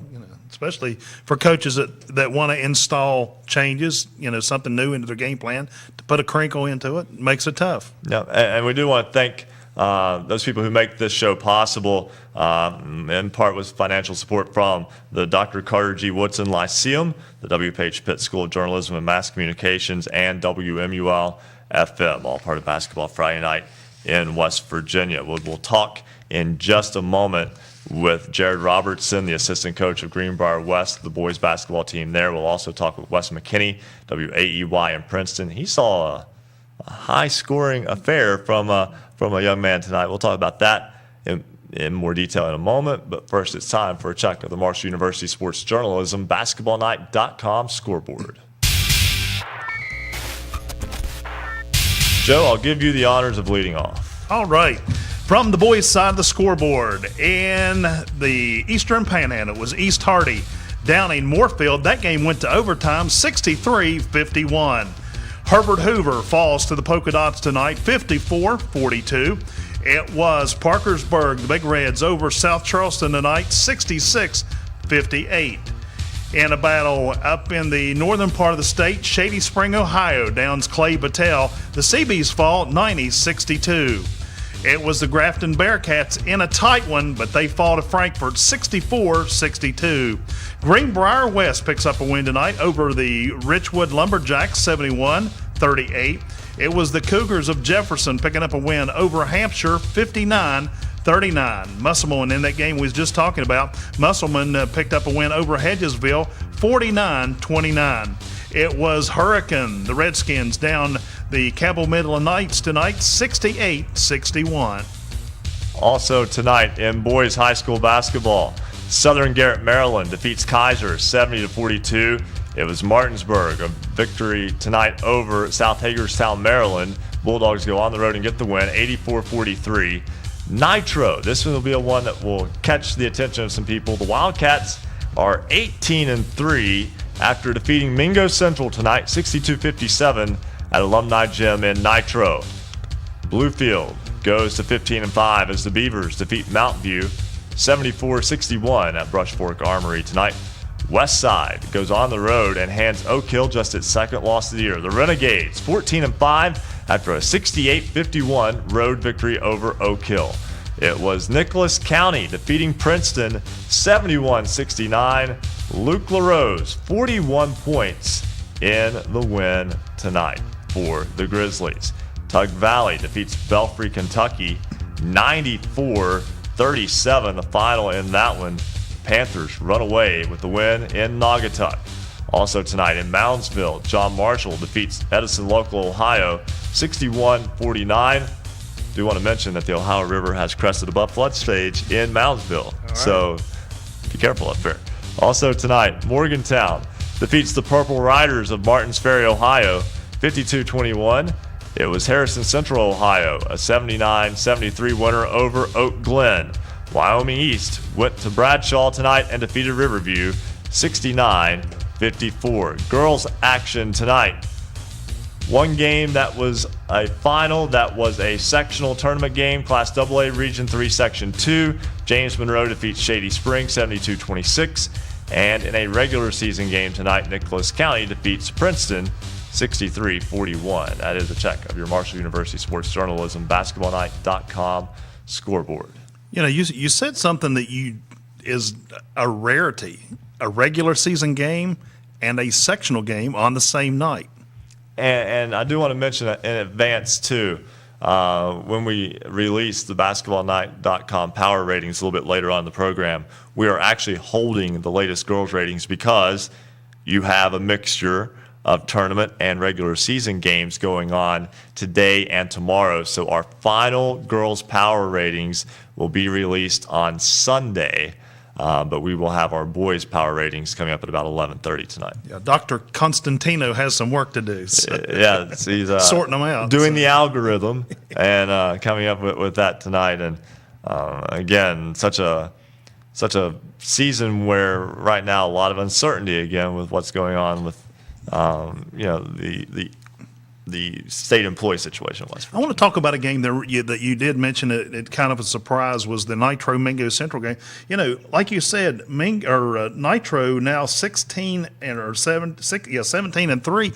You know, they've just kind of quietly slid in there and kind of stayed under the radar this season. I know they've won some very close ball games, but in the end, a good team will find a way to win. And obviously, Nitro is one of those good teams that's just kind of flown under the radar, and they're going to be there when sectional play starts there next week. And they split with Winfield. And again, that's a very good basketball team. You know who else is having a good season is the Cavaliers of Greenbrier West. Their boys are 11-6 on the season. Jared Robertson is an assistant coach for the Cavaliers. He joins us now on Basketball Friday Night in West Virginia. Coach, welcome to the program. Thank you, guys. Really appreciate it. Your basketball team, 11-6 on the season, and having won 4 consecutive games as we start down the home stretch and into what is hopefully a postseason, just because we like the basketball being played. Certainly, at least going strong at this point. Absolutely. Our kids have really, I think, turned the corner the last couple of weeks. It's nice to have a win streak. Played really well tonight. We were ahead 43-18 at halftime and got to cruise the second half a little bit and rest some guys up. We got a huge game for us tomorrow evening and had a milestone win for our school today. I thought I'd call in and tell you guys this is the 50th year of Greenbrier West and we've had some sports celebrations along the way. And tonight was the 600th win in Greenbrier West boys basketball history. So a couple milestones for us tonight I thought I'd get on there and mention for our boys. Absolutely, and that's certainly something to celebrate tonight. And but again, as you mentioned, you don't get a lot of time to really enjoy it because you got to turn around and play Valley Fayette tomorrow. And that's a team that's 16-1. Yeah, they're really good. They're been ranked high all year. They got us in home back in December, a game that was really tight for a half, and they pulled away from us the second half. And hopefully we're better prepared to try to go to Valley and win. It's a tough gym to win in, and they've had a great year, but hopefully our kids are up to the challenge. Team won the third-place game in the Division I portion of the West Virginia Hometown Invitational Tournament. Do you feel that can kind of give your team some confidence and momentum? Not that it necessarily needed confidence, but going out and getting wins against teams from all across the state? Well, I think the HIT tournament has been great for us. Our kids every year just love the opportunity to get out into schools that we don't normally play, and you meet a lot of great coaches and good kids that are opponents, but our kids really made it a goal to win the HIT this year, to be honest, and we were seeded third and finished third. We went to Van in the semifinals, and they came out and made 6 threes on us the first quarter and jumped all over us, and we couldn't get out of the hole. But Van's got a great club, and Pocahontas that won it has a great club, but the HIT was just a great experience for us, and our kids were excited to get up there and play that championship day, and we played really well against East Hardy, and it's just kind of springboarded us lately, and hopefully we're ready to keep it rolling, and like you said, hopefully we're going to have a tournament to play, and we can play well. Hey, Coach, I want to have a little bit of fun there. You threw a little trivia to us that it's 50 years of Greenbrier West High School. What schools made up Greenbrier West? Greenbrier West came from the consolidation of Smoot, Rupert, Crichton, and Raynell back in 1968. You are absolutely correct. So, but anyway, anytime you see a consolidated school like that, and of course Greenbrier County kind of, split there between the two schools, and, you guys come from a great region, and, as you get ready for sectional play, how much is the community behind your school up there and behind your team? Well, I don't want to label us a football and a wrestling school, but our football and wrestling programs have been very successful, and our boys basketball team and girls basketball team both have kind of picked up the wins the last couple of years, and our community just does a great job of supporting all sports, and hopefully it's a good time. I think our girls have a shot at Charleston. I think we have a shot at Charleston. We just both have to put it together and play well, but we were Coach Estep that has a lot of those 600 wins for us was Mike back in the 90s, and we were state champions, and we haven't been back to Charleston since then. It's kind of a chip on the shoulder for our boys, and they're anxious to break that streak and get back to the big dance. Well, Coach Robertson, congratulations on the win tonight. Congratulations on the milestone for the program at 600 wins all time. And again, best of luck to the Cavaliers as we head down the home stretch. Yes, sir. Thank you guys for the show you do. You do a great job. We really appreciate it. Hey, greatly appreciate that from you as well. Again, that's Jared Robertson, assistant coach at Greenbrier West. We'll take Wes McKinney now. Before the break, we'll take Wes right now. He is the voice of the Princeton Tigers, WAEY Radio. And Wes, you had a fantastic ball game tonight. Nicholas County gets a 2-point win over Princeton, and a great scoring performance from Luke LaRose.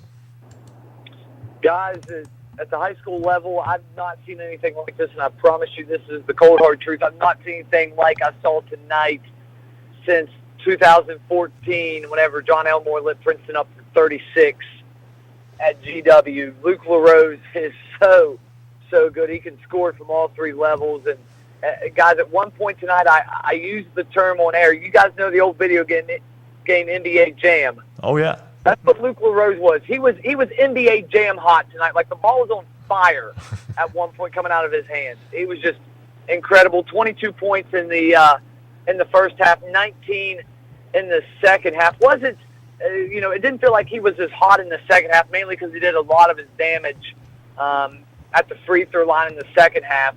He started putting the ball on the floor more, and Princeton just simply couldn't stay in front of him. And I'll credit Coach Ernie Gilliard. He tried everything. He tried straight man. He tried a box and one. He tried a little bit of zone, and just nothing was going to stop Luke LaRose tonight. What's really fun about tonight is the fact that because of a snow out from earlier in the season, these teams are going to meet again here on Monday in Mercer County. It's going to be real fun. Hey, love the turnaround there. So it's almost like an NBA turnaround. It's like a home and home just about. But yeah, exactly. 2-night home stretch. Great ball game though, and again, if you're Princeton, despite Luke LaRose having the night he did, Princeton was right in that ball game, right to the buzzer. Yeah, guys. I mean, I really think Princeton's playing their best basketball right now, which is obviously what you want to be doing, come up in middle February, late February. I mean, Princeton was down 12 at halftime, and it was really because Luke LaRose put on a show. I think he had 8 straight points right before halftime to really open up that gap. And Princeton, it wasn't pretty in the second half for Princeton guys, but they just grinded and just fought and just never gave up in that game. Actually had a 1-point lead with about a minute left to go, and then Luke LaRose comes down and hits an elbow jumper, and he was on fire so much tonight, guys, that he actually shot it long. It hit the back iron and actually came straight back down. And Princeton even got a good look with 2 seconds left to go after Nicholas County made 1 out of 2 free throws to make it a 2-point game. Princeton got the ball to half court with 2.5 seconds left, and they had the ball in Cade Fix's hand. Cade only had 10 tonight, but normally that's who you want the ball to go to in that situation. He got a pretty decent look from 3 to win the game and just went a little bit long on him. But, guys, I really think Princeton's playing good basketball right now. That's not a bad loss at all. I was really intrigued tonight to see where Princeton was because it felt like it was the barometer game for the Tigers. Yeah, they've been beating the teams they're supposed to beat, and they went to Bluefield last Saturday and lost to the Beavers, but they played really well in that game. Really got away from them there about halfway through the third quarter whenever the Beavers made some adjustments. But Princeton 4 straight to finish at home next week, and I think it's crucial with Nicholas County, Oak Hill, Bluefield being 3 of the 4 teams in that stretch. I think it's crucial that Princeton at least get one of those teams, and then they got Pikeview mixed in there. So you should beat the Panthers, but it'd be critical if Princeton can beat one of those other 3 teams because all those other 3 teams have aspirations of going to Charleston. And to finish the NBA Jam theme, they'll have to replace the nets tonight at Nicholas County because they were scorched. Wes McKinney, WAEY, and Preston, thanks so much for joining us tonight.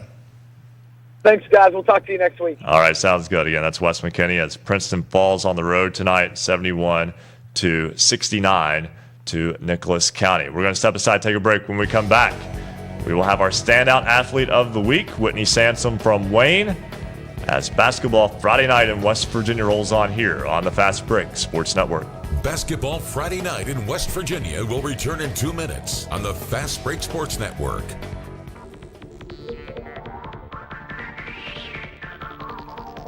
For scores online, all of them in West Virginia, visit basketballnight.com. Streaming video live from the studios at Marshall University, visit basketballnight.com for video, audio, and the Basketball Friday Night Scoreboard. High school basketball action in West Virginia is heating up as the teams focus on a trip to the state championship in Charleston.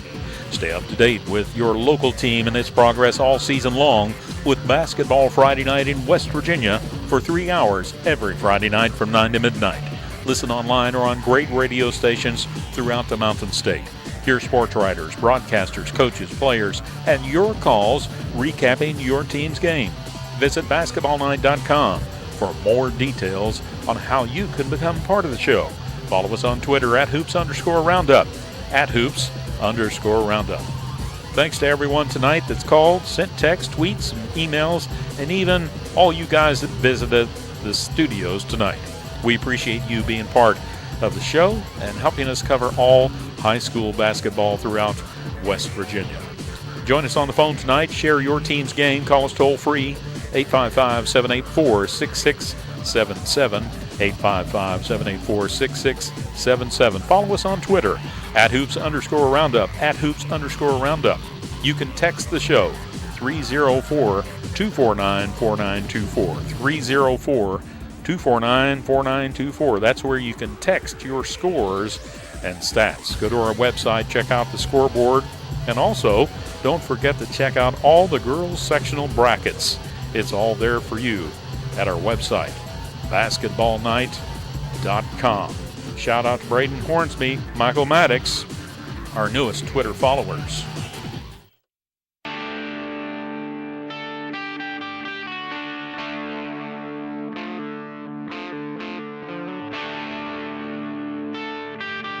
Celebrating high school basketball around the Mountain State. You're listening to Basketball Friday Night in West Virginia on the Fast Break Sports Network.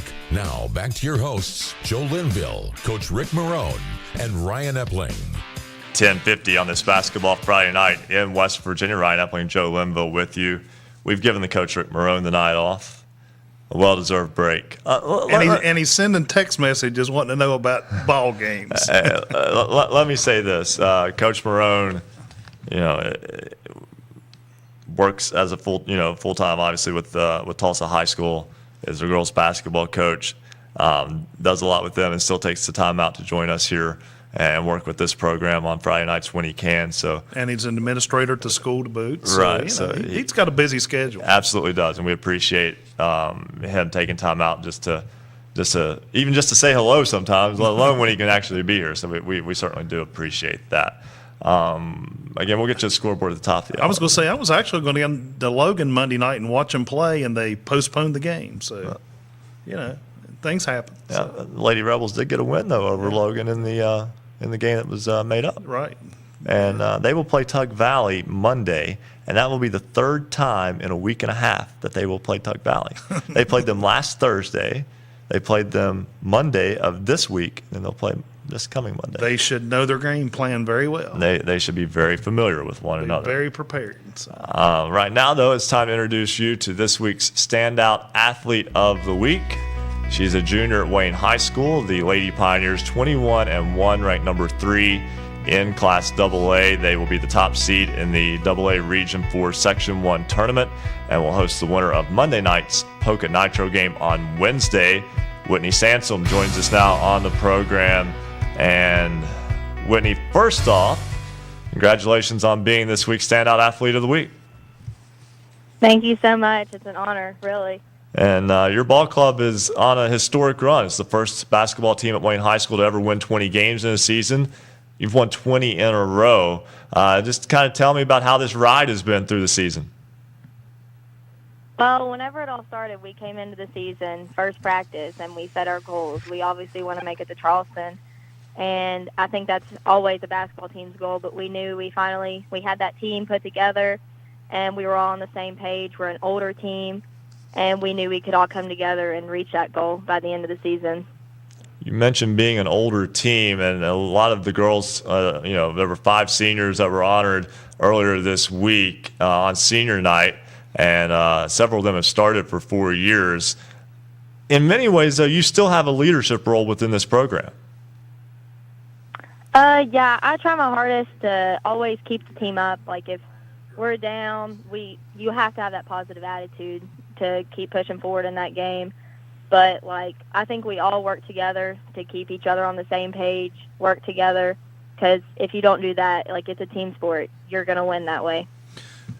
Whitney, as a leader on your team, and as Ryan just mentioned, you guys have you ladies have won 20 straight games. How do you keep your I don't want to say composure, but your not to get overconfidence and not because sometimes teams will sneak up on you if you get that way. What do you do to keep the game in perspective and realistic for your team? Well, I think the way we look at it is we haven't always been this team. Before half of us came into the program, we were that team that everybody knew that they could come in and beat. But once we started building it up, we realized that these teams, they're going to see how good we are, and they're going to want to beat us. So we have to look back from where we came from and realize that we have to make something for ourselves, and we need to beat these teams to prove what we are now. Number 1 seed in the section, that means that you will play at home as long as you keep winning. And how important was that for your ball club to earn that number 1 seed and to get those games at Pioneer Gym? That's a really big thing for us because when you're at home, you get a lot more crowd for you.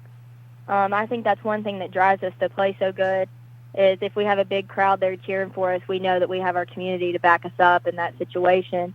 And I think if you play your home court, like, you just feel better about it. You feel more comfortable, and you want to come out there and give a good show for your crowd.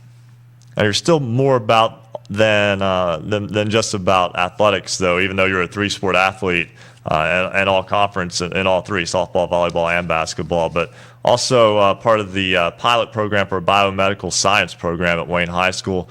Just tell me what you've been able to get out of that to this point. In that program, you get a lot of medical-based situations. So, like, as Luke said earlier, that we got a case that you had to figure out. So this year, we've actually been to a lot of presentations. We've went to Morgantown and things.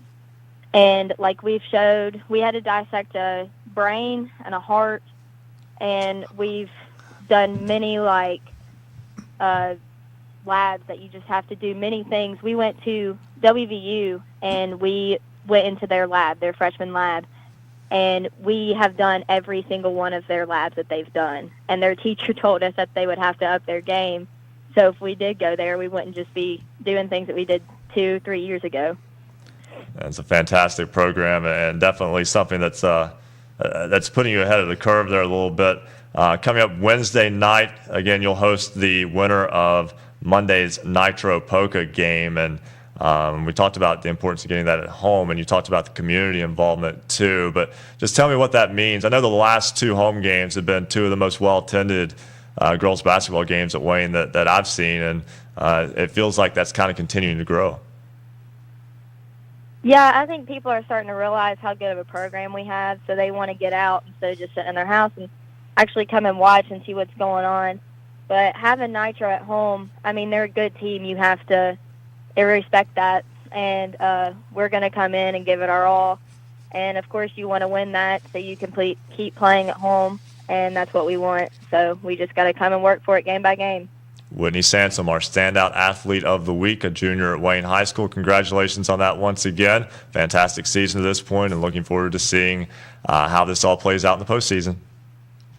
Thank you so much for having me. All right. Again, that's Whitney Sansom, and you heard her there, Joe. They'd already gone through the things that WVU's freshmen are going through in the biomedical program. You know, when I heard you guys talking about it a little bit ago, that's totally unreal for high school to get that opportunity, much less the learning curve that, you know, when they go into college, how far ahead they will be with the other students. And then, you take that and you balance it with athletics. And again, it's a fantastic program that is being implemented, and again, it goes beyond basketball. They're up in the game, absolutely, in academics. And there you go. And certainly, we hope we're upping the game for you as well, because the importance of the games are certainly upping as we get into the postseason. 2 hours down, 1 more to go here on Basketball Friday Night in West Virginia. It's the fastest 3 hours in radio. We mean it, and we're proving it again tonight.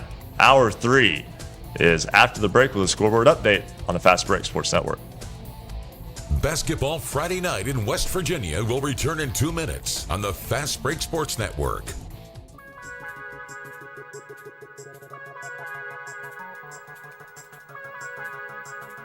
If you love basketball, then there's only one place to be on Friday nights. It's Basketball Friday Night in West Virginia. Special thanks tonight to all of our affiliates carrying Basketball Friday Night in West Virginia, including Suddenlink, Network West Virginia statewide, Comcast carrying us in the Huntington region on Channel 25, and RSN Sports Network. Visit them on Facebook, and you can watch us on Facebook Live. And we're on great radio stations throughout the Mountain State, including 103.7 Jack FM, WQWV in Fisher, the Valley's Watchdog, 1600 AM, WKKX Wheeling, 1370 AM, WVLY Moundsville, Jackson County's home for Southern Gospel, Singing News Radio 92.5 FM, WTHM LP Ravenswood, Ripley, Nights Radio 91.5 FM, WRSG Middleburn, Talk Radio WRNR Martinsburg, 740 AM, 106.5 FM. Classic Hits 106. WHFI, Lenside, 106.7 FM. 95 The Sports Fox. WBES Charleston, 950 AM. The voice of the coalfields. 101.9 FM and 1290 AM WVOW in Logan. Light Rock 93R, WRRR in St. Mary's, 93.9 FM. The Ticket, 102.3 FM WMTD in Hinton. The greatest oldies of all time, 98.5 FM and 101.5 FM WQAZ, LP, Edmond, Beckley. Tune for You Radio, Yap Radio 101.7 FM, WYAPLB in Clay. And Marshall University's flagship station, The Cutting Edge, 88.1 FM WMUL in Huntington.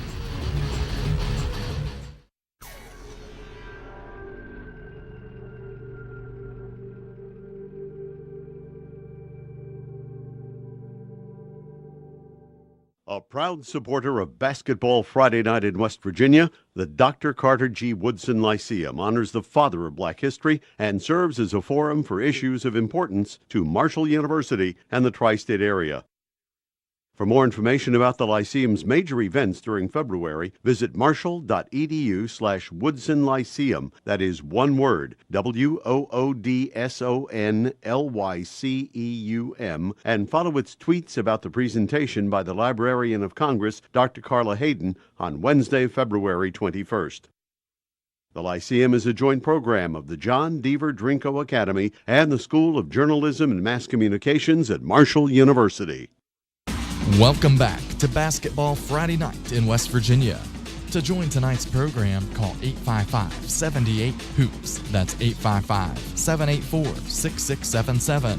Follow us on Twitter @hoops_roundup for all the scores all the time.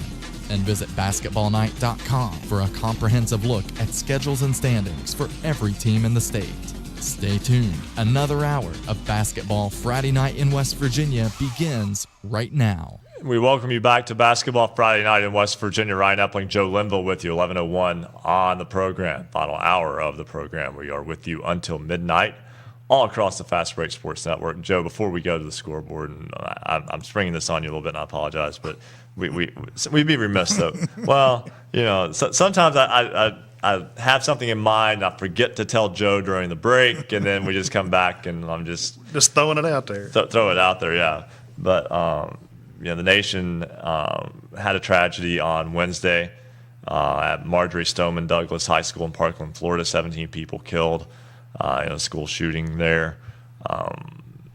Obviously, I think everyone's familiar with that, but there is a local tie to that. Willis May was the head coach at Hurricane High School for football several years ago. He is now the head football coach at Marjorie Stoneman Douglas High School. He was there. He's okay. He was not injured in the shooting, but one of his assistant coaches was killed in the program and or in that shooting. And Joe, it really puts things into perspective about where we are in terms of you know, we don't think about these things. They happen though, and school should be a safe place. You know, I work at a small college, and those things are always in the back of your mind. You know, anything can happen at any time, and you got to be prepared. But you know, this has kind of got, like you said, a little local flavor, and of course, Coach May being a Logan County native, and when you have local ties into things like that, it just, you know, it's a tragedy to begin with, but it just brings it a little closer to you, and just, you know, makes the impact a little harder. And you know, of course, our thoughts and prayers go out to those families of that high school there in Florida. And something that I've noticed, and you know, all 17 of those lives are certainly worthy of celebration and memorial. But there were, of those 17, there were several adults that were killed in that. And what I'm getting at there is that almost all of their stories start with they were trying to shield students. Protect students, absolutely. Putting themselves on the line to, you know, save lives of younger people. And you know, like you said, they are worthy of all the memorials they can receive. And again, those 17, our prayers to their families, friends, loved ones, all those who were affected by that. It's not just Parkland, Florida, where you get affected by that. That stretches out and reaches everywhere because, in this great country of ours, everyone goes to school. Right. Some form or fashion. Some are homeschooled, but everyone goes to school in some form or fashion. And that's certainly, I just felt like we would be remiss to go through a show that is about high school athletics, but high schools, and to not mention that. So certainly, again, our thoughts and prayers to all those who were out there who were affected by that. But nonetheless, on a brighter note, it's now time, Joe, for a check of our Marshall University Sports Journalism, basketballnight.com scoreboard. The boys' scores have rolled in throughout the night. We'll start with East Hardy defeating Moorfield in overtime, 63-51. Weir picks up a win over East Liverpool, Ohio, 64-51 the final in that one. East Liverpool, by the way, may know a guy by the name of Lou Holtz. Had something to do with East Liverpool. I've heard of Lou before. There you go. Polka tonight defeats Herbert Hoover, 54-42. Parkersburg defeats South Charleston in the MSAC fifth place game. Big Reds get the win, 66-58.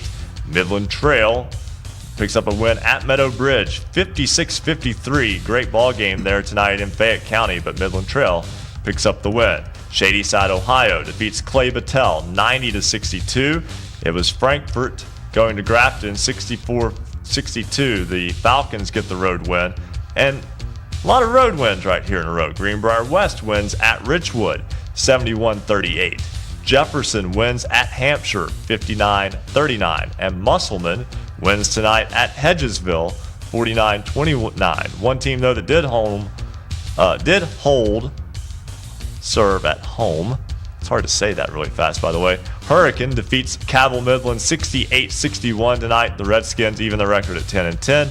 And Shady Spring gets the 7th 20-point game of the season from Cole Honecker as the Tigers go to 14-6 with a 69-51 home victory over Independence. Southern Garrett, Maryland downs Kaiser 70-42. Martinsburg winners tonight over South Hagerstown, Maryland 84-43. Nitro defeats Mingo Central 62-57. It was Bluefield picking up another win. They go to 15-5 on the season with a win over Mount View 74-61. West Side winners tonight over Oak Hill 68-51. Nicholas County picks up that win at home over Princeton 71-69. Nicholas County's Luke LaRose scoring 41 points in that contest for Nicholas County. It was Riverside over Ripley 63-46. Tug Valley defeats Belfry, Kentucky 94-37. It was John Marshall over Edison Local, Ohio, 61-49. Morgantown over Martins Ferry, Ohio, 52-21. Harrison Central downs Oak Glen tonight, 79-73. Wyoming East picks up a win over Riverview, 69-54. Wheeling Park winners tonight over Indian Creek, Ohio, 51-43. On the girls' side of the scoreboard, it was Nicholas County over Princeton on the ladies' side as well, 63-41. In a sectional game, Region 4, Section 1, it was Wahama over Work County, 70-34. In a final, it was University falling to Southern Garrett, Maryland, 46-44. South Hagerstown, Maryland falls to Jefferson tonight, 55-15. And in that Class AA Region 3 Section 2, it was James Monroe over Shady Springs 72-26. And that's a look at your Marshall University Sports Journalism basketballnight.com scoreboard. I do want to mention that you go to basketballnight.com. We have the brackets for all the girls sectionals up, so you can follow along. Those have been updated also in terms of games that were maybe moved around a little bit here by weather today. Rain's a big factor throughout the Mountain State and high water, and I certainly hope that no one is facing any difficulties tonight because of that. I certainly know that that's something that, again, a lot of people are having to deal with tonight. You know, there was a great game last night in Parkersburg. I don't want to let it get away from us here. Boys basketball, George Washington goes to Parkersburg South and wins. And my point there is Parkersburg South have been playing as well as anybody in the state, and to me is as good as anyone in the state. George Washington, teams in the Charleston area typically are well covered. George Washington is well covered, but they don't fly under the radar. I think that George Washington boys basketball team is flying under the radar, and I don't know how, but they are. Yeah, I agree because of, all the media in Charleston with the newspapers and the TV stations and so forth. And, a lot of times even some of the outlying teams like in Putnam County get a lot of coverage, but, those in-town schools get their fair share for sure. And GW is 15-2 on the season, but again, winning at Parkersburg South last night, and a big win for them. And joining us now is Eric Little, WVVV in Parkersburg. And Eric, for Parkersburg South, not a lot of time to worry about that loss last night at home, because turn around and play the other team that was for at least a time considered, maybe a team that had separated itself somewhat. University, a team that's only lost this season, is to Parkersburg South. Yeah, like a lot of good things in West Virginia, the OVAC championship game is getting taken out of the state. That'll be played in St. Clairsville tomorrow. It's kind of funny, the top two teams in West Virginia playing in, I guess it would be southeastern Ohio. But yeah, we're going to go to Ohio tomorrow for the OVAC championship game, as South is going to have that rematch with University. The Patriots of South have been playing as well as anybody in the state. 16 in a row. That was a school record winning streak until they ran into Rick Green's Patriots. It's not been a good week to be a Wood County basketball team running into George Washington, because George Washington picked up a win against Parkersburg on Monday, and then Parkersburg South to complete the sweep on Thursday. But they looked as strong as anybody in the state, and I agree with you. I think they are flying under the radar. I was reading the paper earlier this week. PHS head coach Jeff Manillo said about this George Washington team, they may be the best in the state right now. And they looked at it because they dominated the glass on both ends of the floor last night. And that was something the Parkersburg South needed to do. And it was crucial for them, and they just didn't get it done. And again, a great ball game, though. And Eric, sometimes a team falls short, as Parkersburg South did in that game last night. It's still just a regular season game. It's still just one getting prepared for the postseason. And sometimes a bump in the road, can help you get the realignment that you need, and you get ready to go play. Yeah, Mike Fallon, Parkersburg South's head coach, says all the time, to be honest, the only winning streak I really care about is the 5-game winning streak at the end of the season. Because they've already made their way into the sectional final, which puts you into the regional final, then, of course, the 3 in Charleston. So for him, I know you can take a lot of lessons from a win just the same as you can a loss, and nobody ever wants to lose. But I think there were teachable moments last night, and I think it was one of those nights to maybe shake off some of the physical fatigue, the mental fatigue, because this has been a grind for Parkersburg South this season. There have not been a lot of nights where they haven't been challenged. And again, they get GW on Thursday. They have University tomorrow. They'll finish their regular season with Woodrow Wilson on Thursday. And it's been one of those gauntlet types of seasons where pretty much everybody they faced is a challenge in one way or another. So they've had to get up for that a lot. And it's kind of like Shel Silverstein's giving tree. You kind of wonder how many times you can keep going to that well and give and give and give. And eventually some nights it's just not going to be there.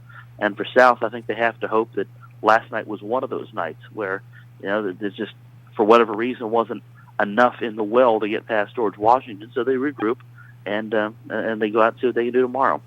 Eric, we wish you safe travels up to St. Clairsville, right across the Ohio River from Wheeling, for that ball game tomorrow for the OVAC championship between two West Virginia schools. In Ohio. In Ohio. It's a good event they put on there. I joke. I'm not knocking the OVAC. It's just one of those oddities that you get every so often with a neutral floor situation where you have an event on a neutral floor, and sometimes you get two schools that both come from kind of far away to play in it. But we're looking forward to it, and I think it should be a really good game. And it's one that I was talking to Dave Wilson of WAJR when these two teams first met, and I think he pointed it out to me first that he thought that the matchup we had just seen would be the one we would see at OU Eastern about a month from when we last talked about it. And sure enough, like he is with so many things, Dave was right about this. We don't let Dave know that he's right most of the time. Dave's a good friend of ours, a really good friend of mine, and yeah, Dave knows his stuff. We try to keep him in check, though.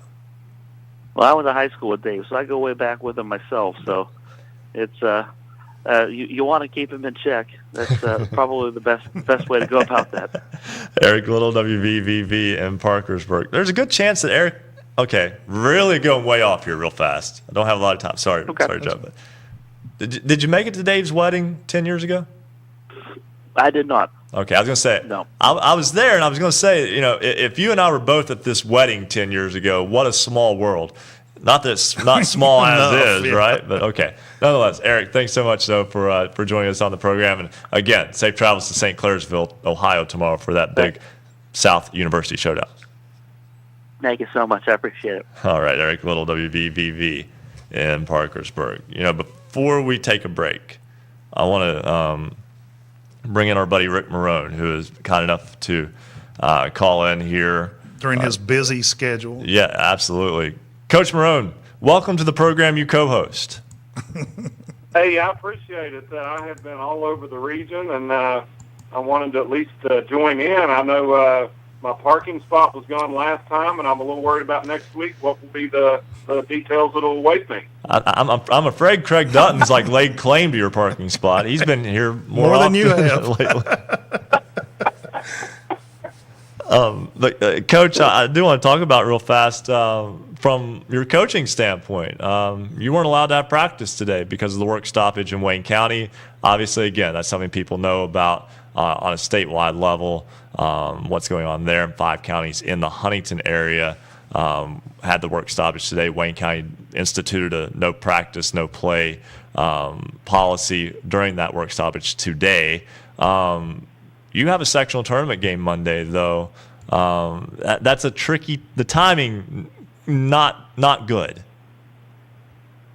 No, it was really tough for us. I tell you, we had a game Wednesday night in Logan, which we were fortunate and had a good win down there. But our sectional starting Monday was the bad timing. I tell you, the only thing, Ryan, that kind of in our favor, we're playing Tug Valley, and we've played them twice since last Thursday. So this will be our third meeting in about 9 or 10 days. So we both know each other real well.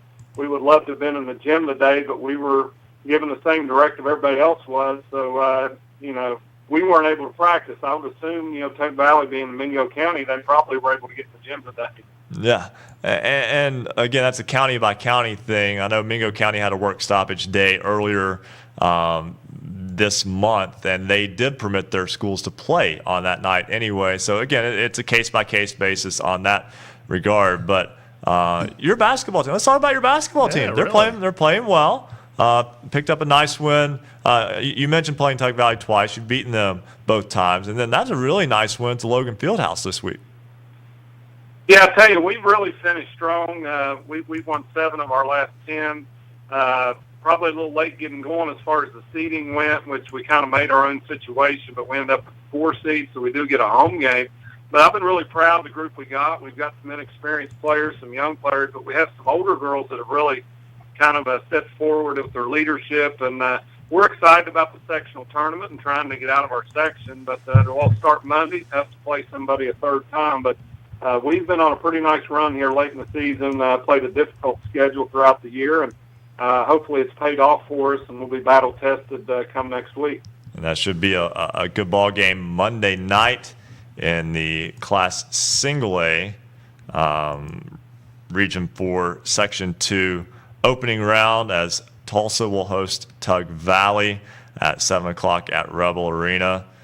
Coach Ric Morrone, thanks so much for joining us, and hopefully we'll get to see you back in studio. Not necessarily next week, because I know you'd like to be playing next Friday night, but 2 weeks from then. We hope to see you in 2 weeks. How's that? Yeah. Looking forward to getting back with you. Appreciate everybody stepping in and filling the void and keep the home fires burning. And I'll see you guys soon. All right, sounds good. Ric And we'll Morrone. put up a cone in your parking spot and keep everybody out of it. So. Or we'll just roll the dumpster over there, whatever it takes, right? But all right, that's Coach Ric Morrone of the Tulsa Lady Rebels. Thanks again so much for taking time out to join us. We'll step aside, take a break. When we come back, we'll talk with Jordan Mounts. He had the Tug Valley Belfry game tonight. We told you about that one, Tug Valley winning 94-37. You realize Belfry beat Tug Valley earlier this year. Wow. Yeah. Somebody must have been hot on the floor tonight. We'll talk about that. And our resident referee, Bo Anderson, is on hold. When Basketball Friday Night in West Virginia continues, we may bring him back. This is the Fast Break Sports Network. Basketball Friday Night in West Virginia will return in 2 minutes on the Fast Break Sports Network.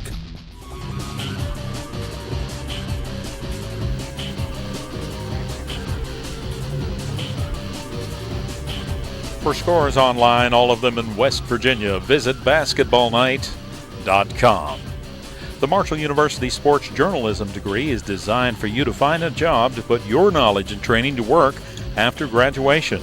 The program allows for students to concentrate in one of 3 exciting areas: print, public relations, or broadcasting. Our curriculum features skill-based courses and prioritizes hands-on, real-life experiences that not only expose the students' work to the public, but also to sports journalism professionals who are often willing to provide crucial feedback and career-launching advice. Marshall has 15 varsity teams that afford sports journalism majors the opportunities to cover them in any media format, including text, online, photo, radio, or video. Hands-on experiences come through Marshall's student-powered media, the Parthenon, WMUL Radio, and Herd TV, as well as communications campaigns, off-campus internships, and an expansive alumni network in all areas of expertise. The Marshall University School of Journalism is ready and eager to help you start your sports media career. Learn more about the exciting possibilities by visiting marshall.edu/SOJMC. Welcome to Basketball Friday Night in West Virginia. Some things we want to remind you about. Don't forget our poll question. Do you like the current format of seeding teams and sectionals in West Virginia? Tell us what you think, yes or no. You've got till 11:45 tonight. Join us on Twitter at @hoops_roundup, @hoops_roundup. A shout out to our newest Twitter followers, including Mackenzie, Robin, Dave, and Chuck Roberts.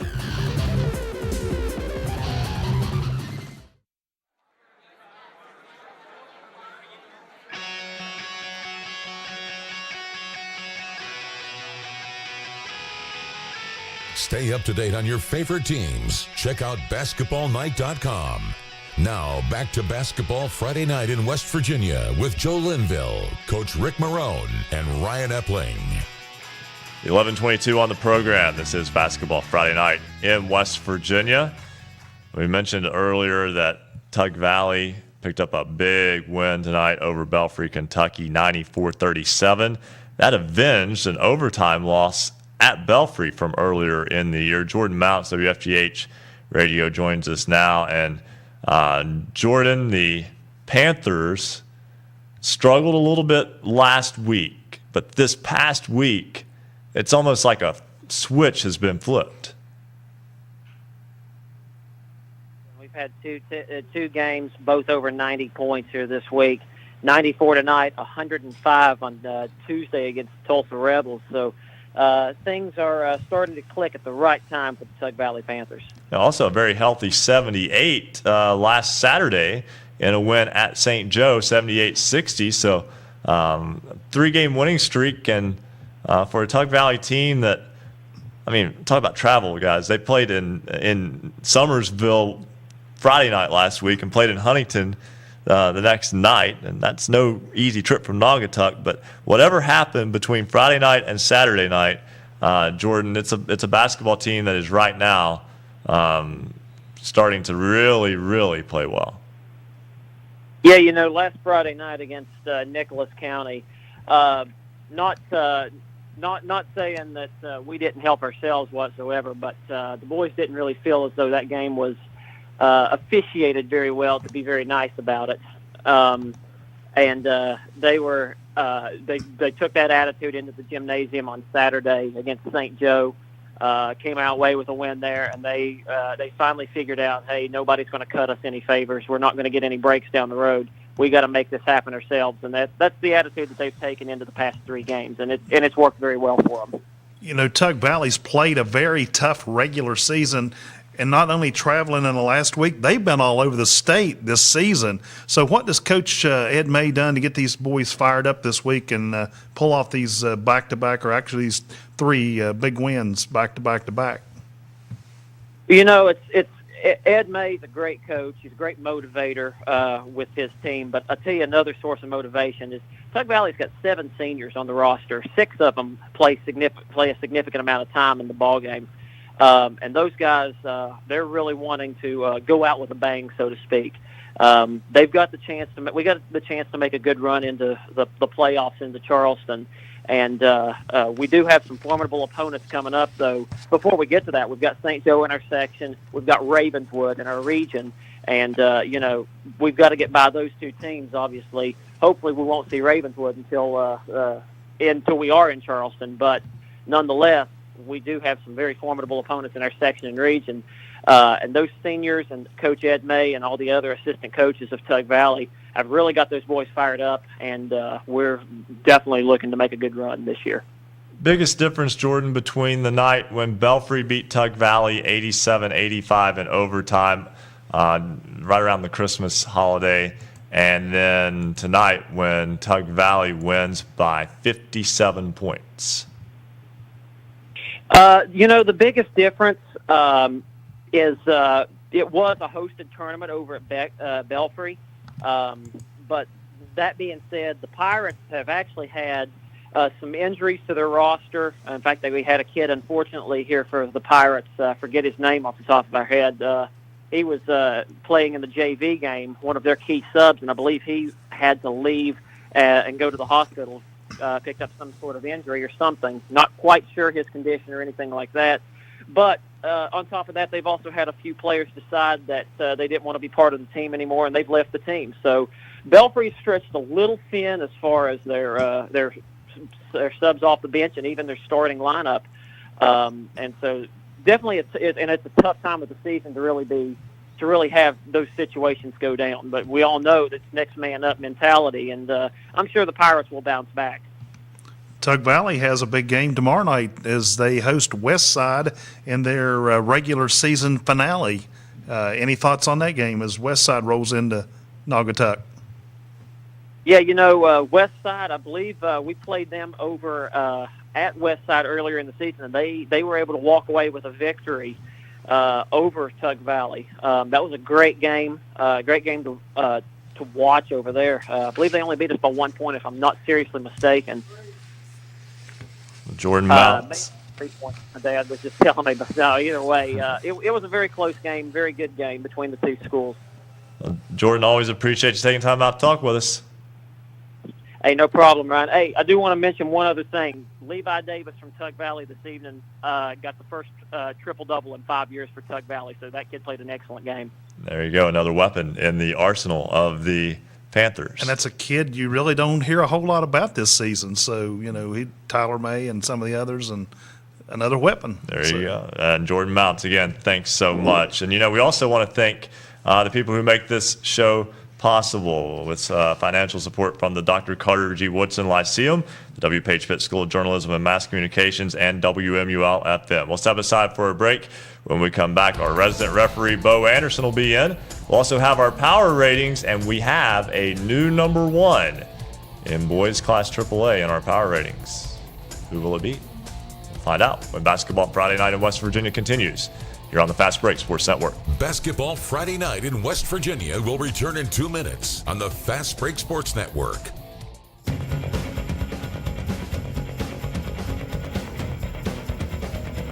This is high school basketball's voice in the Mountain State. This is Basketball Friday Night in West Virginia. Streaming video live from the studios at Marshall University. Visit basketballnight.com for video, audio, and the Basketball Friday Night scoreboard. And, of course, you can watch our high-definition video stream by going to basketballnight.com. All it takes is just one click to watch. Other places you can watch the show, of course, is if you have Suddenlinks Network West Virginia, well, we're there statewide. If you go to RSN Sports Facebook page, you can watch us on Facebook Live. And if you're a Periscope user, Twitter at @hoops_roundup, Twitter at @hoops_roundup. We're on Periscope. And in the Huntington area, we're on Comcast Channel 25. If you're watching right now, you see all kinds of great pictures of games throughout the Mountain State that you sent to us. We want you to send your game pictures to us. You can send them to us on Twitter at @hoops_roundup, at @hoops_roundup. You can also share us your pictures on Facebook. Go to the RSN Sports Network Facebook page. You can share your pictures there. You can send them to us by email. You can email your pictures to scores@basketballnight.com, scores@basketballnight.com. Give us your best pics of your team and your fans. We want you to become part of Basketball Friday Night in West Virginia. Shout out to our newest Twitter followers this week, including Joe, Marty Gibson, Up for Discussion, Jesse, Brianna, Mitchell, Burkett, and Mackenzie.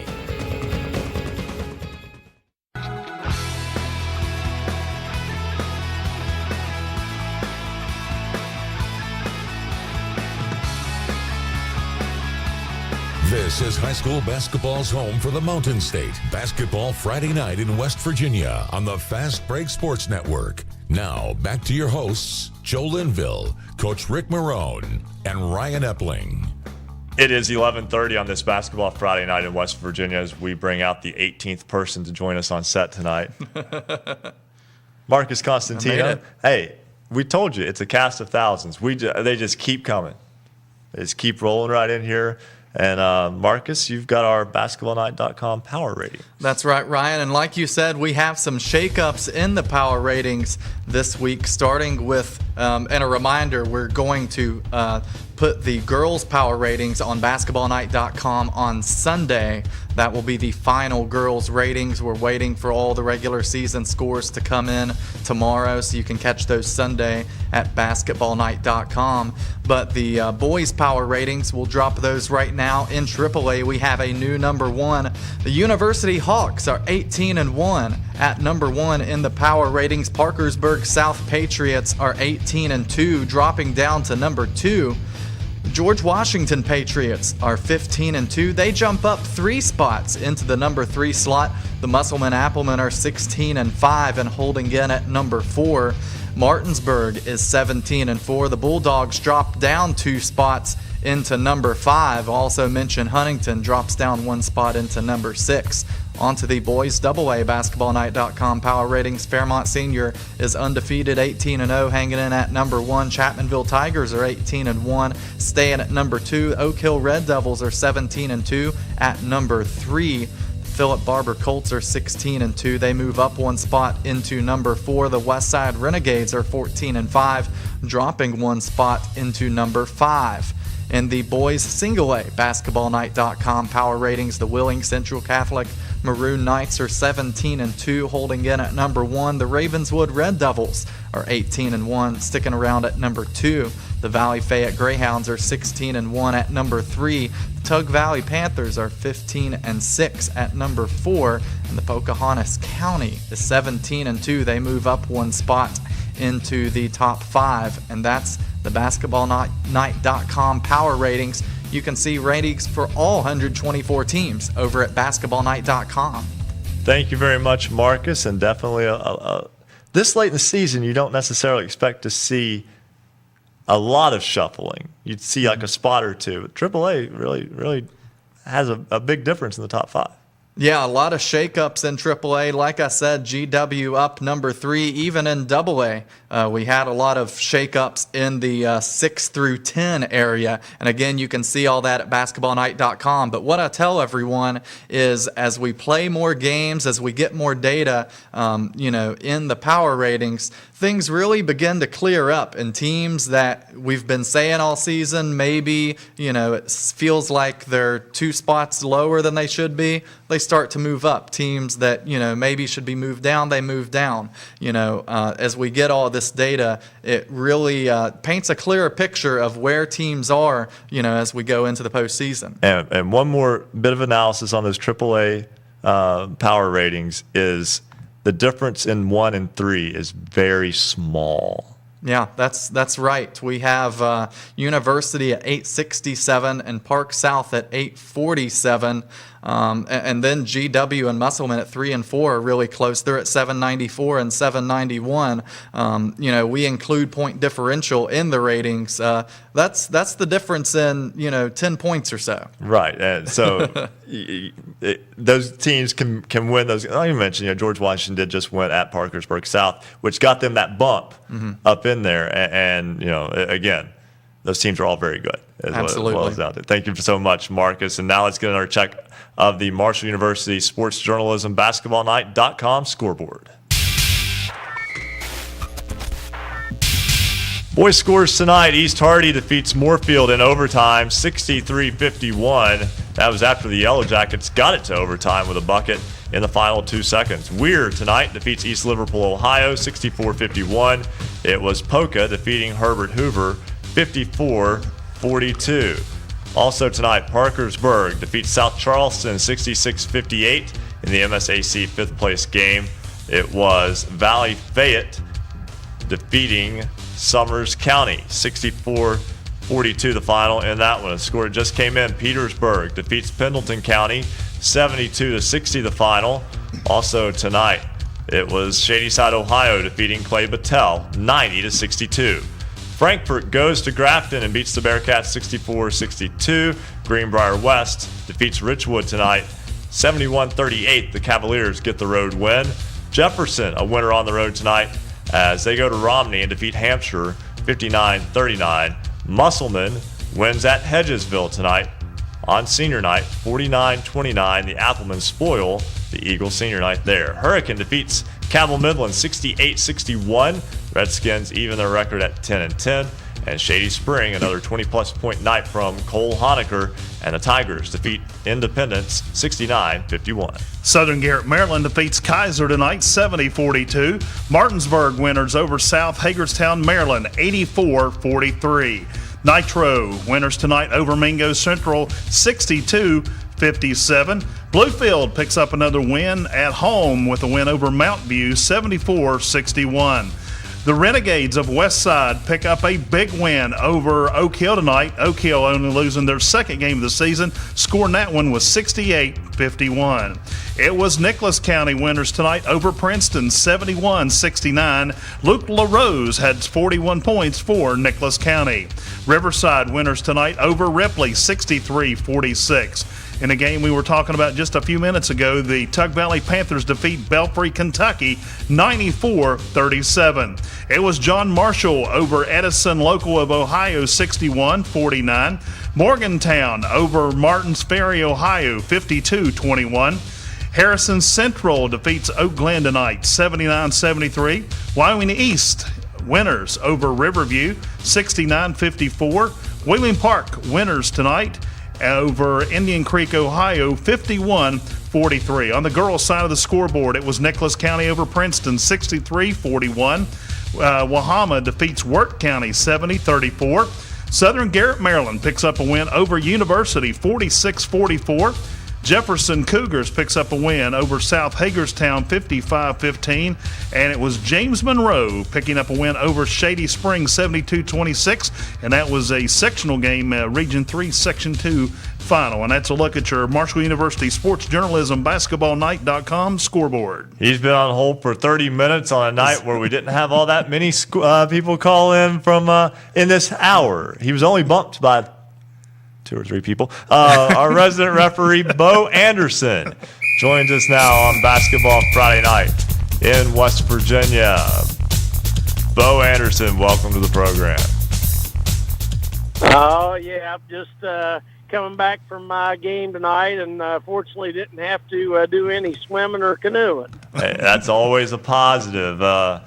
I've been to several games this week, high school, college level. Sometimes you see things in the college level that you can ask about in the high school level. Quite frankly, the two games that I saw were officiated pretty well. I don't think there were really any questionable things in those games. So, Joe, anything that you've run across in the past week? I did see something, and we talked about this just a few weeks ago. In traveling, you were discussing that you could slide on the floor, but I saw one this week where a kid slid, but then once he stopped, he rolled over. Then the official called him for traveling. That's correct. You can't roll over. You can slide if you're diving after a ball. You can slide all the way across.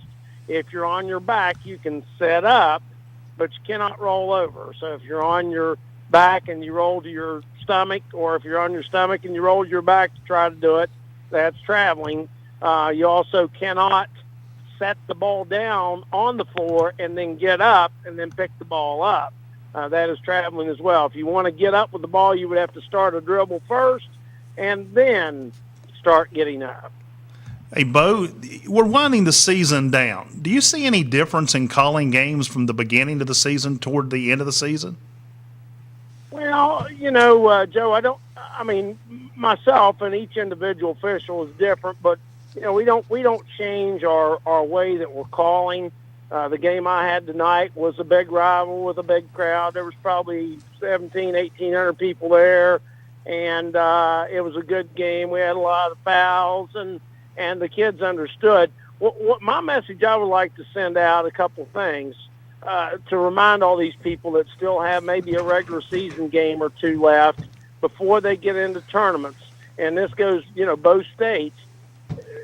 Players and coaches take care of it. Don't let your players don't do something silly to get you a couple of technicals, to get you thrown out of a game, and then you have to sit out your tournament. You're only hurting your teams when you do things like that. So try to think a little bit before you do. Always coming down the stretch when players decide they want to do something, try to talk to them a little bit and say, hey, guys, if you end up getting put out of this game or something happens, you're going to set two games, and, your next two games are your sectional tournament or your, sectional championship or, maybe both, first and second round. So, you don't want to do that. So I try to go across with the players, especially if they start getting a little bit agitated with each other, that, guys, just play the game and don't do something silly. It's going to cost your team down the road. And, Bo, I do want to ask, too, when it comes to postseason and when it comes to how officials are assigned for sectional, regional, and state tournament play, can you let us know what that process is? Correct. Well, first of all, the sectionals are actually in West Virginia. They're done by the coaches' vote. So the coaches, if there's 5 teams in the sectional, they all get together and they agree on a crew of officials to do their games. The regionals in the state are assigned by the WVSSAC, and what happens is we have to nominate, have to have X amount of games, be of the correct classification, which is a Class 1. Class 2s can work tournaments, but they usually start with the 1s. And then we have to send in a self-nomination form that has to be done by December the 31st. Once that happens, then they look at that, and you put your games that you're working, and some of the officials that maybe the SSAC hasn't seen, Greg Reed, Bernie Dolan, Wayne Ryan, that group goes out and they watch those officials work that they may not know as well to see if they would like to select them. And the guys that they know already, they know what they're going to do with those guys. And then all of a sudden you will just get, you make sure your dates are correct for the tournament. And then you will just, maybe out of the blue when they're ready to send it, you'll get an email asking you to congratulate you. You've been selected to work this regional. And then, you accept it. And you go on, and it works the same way with the state tournament. They'll send out an email for who's working the state, and you accept it as an official individually on the email.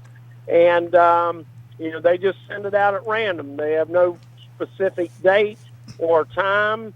They just send it out, and that's how you end up receiving your tournament games from the WVSSAC's office. With all the name dropping you just had there, you ought to have all 3 state championship games under, at hand.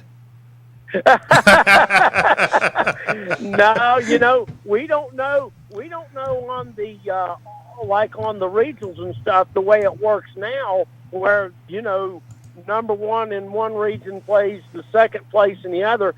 So we do not actually know where we're going till basically the day or maybe 2 days before that regional's played. And then the state tournament, you work 3 games for sure in the state. There's 18 guys that get selected, and you work a game on Wednesday, Thursday, and Friday, and then they narrow that crew down to 3 crews for Saturday's championship games. And there's a lot involved in that. If somebody that's officiating's got a local team that's from their area, then they're not going to work that game. So some officials get eliminated just due to the process of elimination by the teams in their area that might be in the final. Nah, we just like to have a little fun with our resident referee, Bo Anderson, there. So. Absolutely. Hey, I don't mind it a bit. Hey, I've been fortunate myself. I've had a great run with tournaments and really enjoyed doing it. I've had the luxury of being able to work the state tournaments a few times, both in girls and boys. And, you just try to have a good year and try to hope that, everything's going to work out for you in the end. And, tournament time comes, all the teams want to do it. And anybody that really is into officiating wants to be working the tournaments in March. And I mean, that's what you want to do every time you're out there. If you don't have that goal as an official, then I'm not sure why you're working games. That is our resident referee, Bo Anderson. We've got to step aside, take our final break of the night. When we come back, we hope to be joined by Rick Kozlowski of the Martinsburg Journal. We'll have our poll question, if we can think of one. And we'll wrap things up here from Basketball Friday Night in West Virginia here on the Fast Break Sports Network. Basketball Friday Night in West Virginia will return in 2 minutes on the Fast Break Sports Network.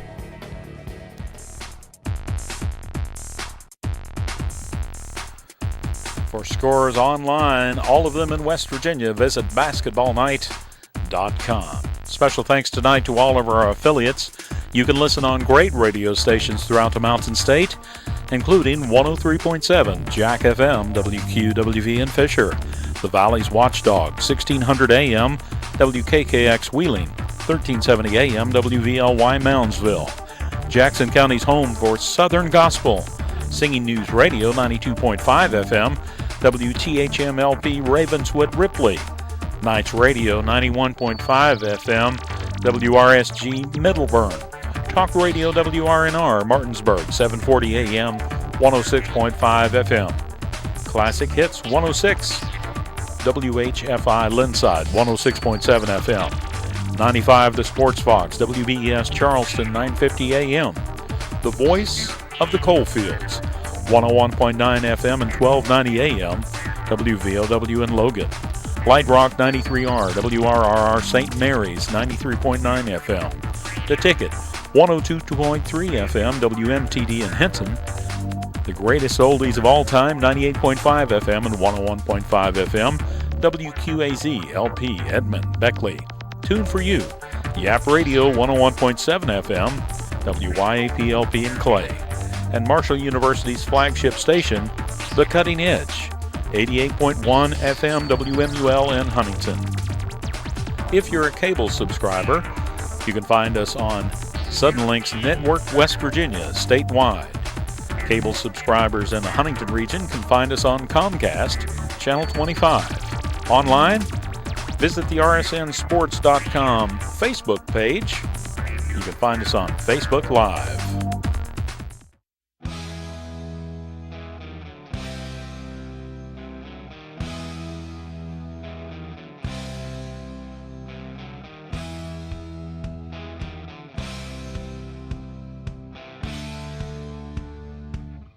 Celebrating high school basketball around the Mountain State. You're listening to Basketball Friday Night in West Virginia on the Fast Break Sports Network. Now, back to your hosts, Joe Linville, Coach Ric Morrone, and Ryan Epling. Coming up on 11:49 here on Basketball Friday Night in West Virginia as we wrap up another edition of the program. It's now time for our poll question, and we bring in yet another member of the Basketball Night family, Ethan Boyer. Ryan, we got to stop meeting like this. Ethan Byers. I'm sorry. I did it on purpose. Ethan, go ahead. Sorry. All right, so last week's question was, do you like the current format of seeding teams in sectionals in West Virginia? 63% said yes, and 37% said no. This week's poll question is, should counties be allowed to play or practice during a work stoppage? Yes or no? Go to basketballnight.com to cast your vote. You have until 11:45 next week. Of course, that is a very relevant discussion right now because of the situation going on within the state of West Virginia. Several counties have been on a work stoppage that were 1 day at this point. There hasn't been anything extended. But I do want to say also that we will have a show next week regardless of what may happen this week. So for our affiliates out there, we will have a show next week no matter what. I mean, unless we're in like a state of emergency for weather, that would be something different. But anything that would come up this week, we will still be on the air 9 to midnight next Friday night for certain. So just wanted to reassure everyone of that, because we like to talk basketball. Every Friday night. Every Friday night. We do it for 3 hours. We have a blast. I hope that the amount of fun that we have here is conveyed. Is conveyed, yes, because we really do have a good time, and we appreciate everyone who takes the time out to help make this program, hopefully enjoyable for you as well. And I know we get a lot of positive feedback, and we greatly appreciate all of our listeners and all of our viewers. And I think we probably set a new record tonight on how many we've had on set tonight as well. I guarantee you we have. I lost track. I believe we're at about 7 people who have been on set. Is that all? Maybe, maybe 8 at this point. I don't know. Someone who has been kind enough the last 2 years to join us on set, though, all the way from Martinsburg. On the other side of the world. Yes, and we make it sound like it's so far away. We're in Martinsburg, so it's the same thing as just being right down the road. But nonetheless, our good buddy Rick Kozlowski of the Martinsburg Journal is.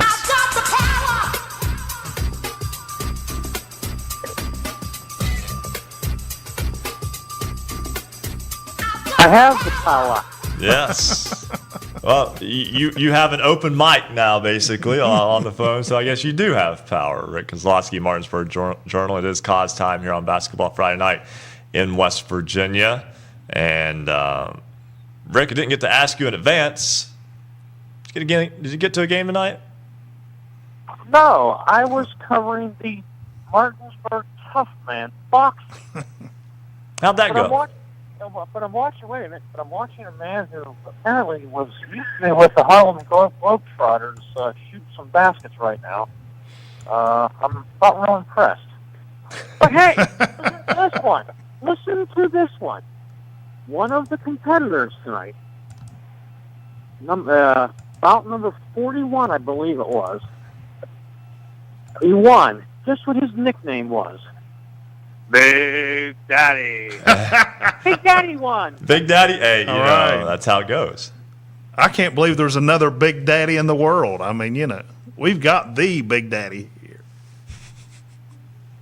I'm speechless. I don't know how to answer it. I was like watching, like, where's Ryan? Like, who is this Big Daddy? It's an imposter. Oh, yeah. Well, if he won, then I don't want anything to do. He can have the name. Tough man, he can have the name. That's good. Hey, there was winners all about tonight. Like 44 boxers, and guess who else won? I know somebody who won the 50-50. Uh-oh. Yeah, I got rich tonight. Hey. All right. Yeah. You better run out and buy you a lottery ticket then. Right after Valentine's Day, too. So the timing is actually pretty good. Oh, okay. Now I'm watching. I know I'm watching the. Okay, now it's just getting interesting. He's dribbling the basketball with his knees. Okay, so now it's now he's showing off a little bit. I think he just needed to warm up. See, I like how you said he was a former Harlem Globetrotter, and maybe we're seeing why. Maybe we're seeing why. Is he 65 or what? Oh, 41. Live interviews on Basketball Friday Night with a former Harlem live Globetrotter. radio. Might as well just get the questions answered, right? There you Absolutely. That's what we wanted to know. Hey, I know you were busy watching people fight tonight, but a big win for Musselman to go to Hedgesville on its senior night and beat Hedgesville 49-29. And now that creates at least a plausible question, Musselman or Martinsburg for the number 1 seed in that boys sectional? That is the question, but I'm going to say the voters, when they get their ballots, are going to go Martinsburg based on the reputation. Is it deserved? They both basically have the same record. They both have split victories with each other. It's going to be real interesting to see whom the voters decide gets that top seed. Yeah, I feel like we had the same discussion last year, but I want to ask you as well. I feel like you could flip a coin and make a strong argument for either. I think you're right. Musselman certainly had a dominant win at home, 16 points, and they played well on the road at Martinsburg, but Martinsburg got them in the last 3 minutes and won a fairly close ball game. The ladies are getting ready to start their sectional. What's your thoughts there? And as they get ready to head into postseason play. Well, I think Martinsburg is the favorite there. Early on it was looking like certainly in the region, Hampshire had a strong team, but they had some injury issues and they've kind of fallen off a little bit. And when Martinsburg and Hampshire played, Martinsburg came away with a pretty sizable victory. So otherwise, I don't think there's much question. No one else is really going to challenge either of those two teams. All the seedings, I apologize, Rick. All the seedings, all the brackets for the girls' sectionals are on basketballnight.com. Marcus really outdid himself there. It's a very good bracket, very easy to follow. It does bring into question. It is incredible. It is incredible. Let me pat you guys on the back for that. Just incredible. Anybody listening out there in Radio Land, go there, follow it. It's all there. We appreciate that. Again, Marcus doing great work as always. But it does lead back to this question. I don't know that there's an answer in terms of how to quote unquote fix this with the number of teams there are in AAA, a number of schools at 29. But Rick, you've already got Wheeling Park is into the sectional championship game, which means that they will play in a regional state playing game, win or lose, no matter what. The same can be said for Hampshire, and the same can be said for Parkersburg South. And it just seems like the road to Charleston is a little bit shorter for some. And again, with the number of schools, I don't know that you can do much different, but it just feels wrong. I think you're right. Thank you. You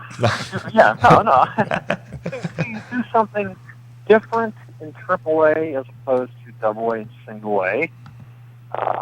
And I've wondered that. I know we're talking basketball here, but I've kind of wondered that with football. Do you shorten the number of teams to 12, give 4 of them a bye, and instead of having more than half of the field be in the playoffs for football? You got 29 teams and you get 16 in the playoffs. Is that you get sub 500 teams? I don't know, and I don't think. Well, I think there'd be people arguing, claiming that if there were different systems in play. I don't. I could see. I could see it happening, or see the logic behind it, but I think there would be lots of questions, and I don't know. I'm with you there. I've racked my brain. I haven't figured anything out. Rick, thanks so much as always for joining us, and we look forward to talking with you again next week on Basketball Friday Night in West Virginia. All right, that's Rick Kozlowski of the Martinsburg Journal, and I think he just walked outside because his phone call got so much clearer. Right, joining us from the conclusion of the Tough Man there in Martinsburg. Yeah. We cover everything like that in basketball. We've had everything on tonight. Joe, it's been a pleasure as always. Same here. And a lot of basketball to be played as we get into the postseason. And this is Basketball Friday Night in West Virginia. We'll be back next week. Thank you for listening to Basketball Friday Night in West Virginia. Tune in next Friday for the latest high school basketball action from across the Mountain State. Visit basketballnight.com for our show archives, the poll question of the week, and the basketballnight.com scoreboard. Until next time, have a great weekend, and thank you for listening to Basketball Friday Night in West Virginia. The preceding broadcast was a presentation of the Fast Break Sports Network. Copyright 2018. All rights reserved.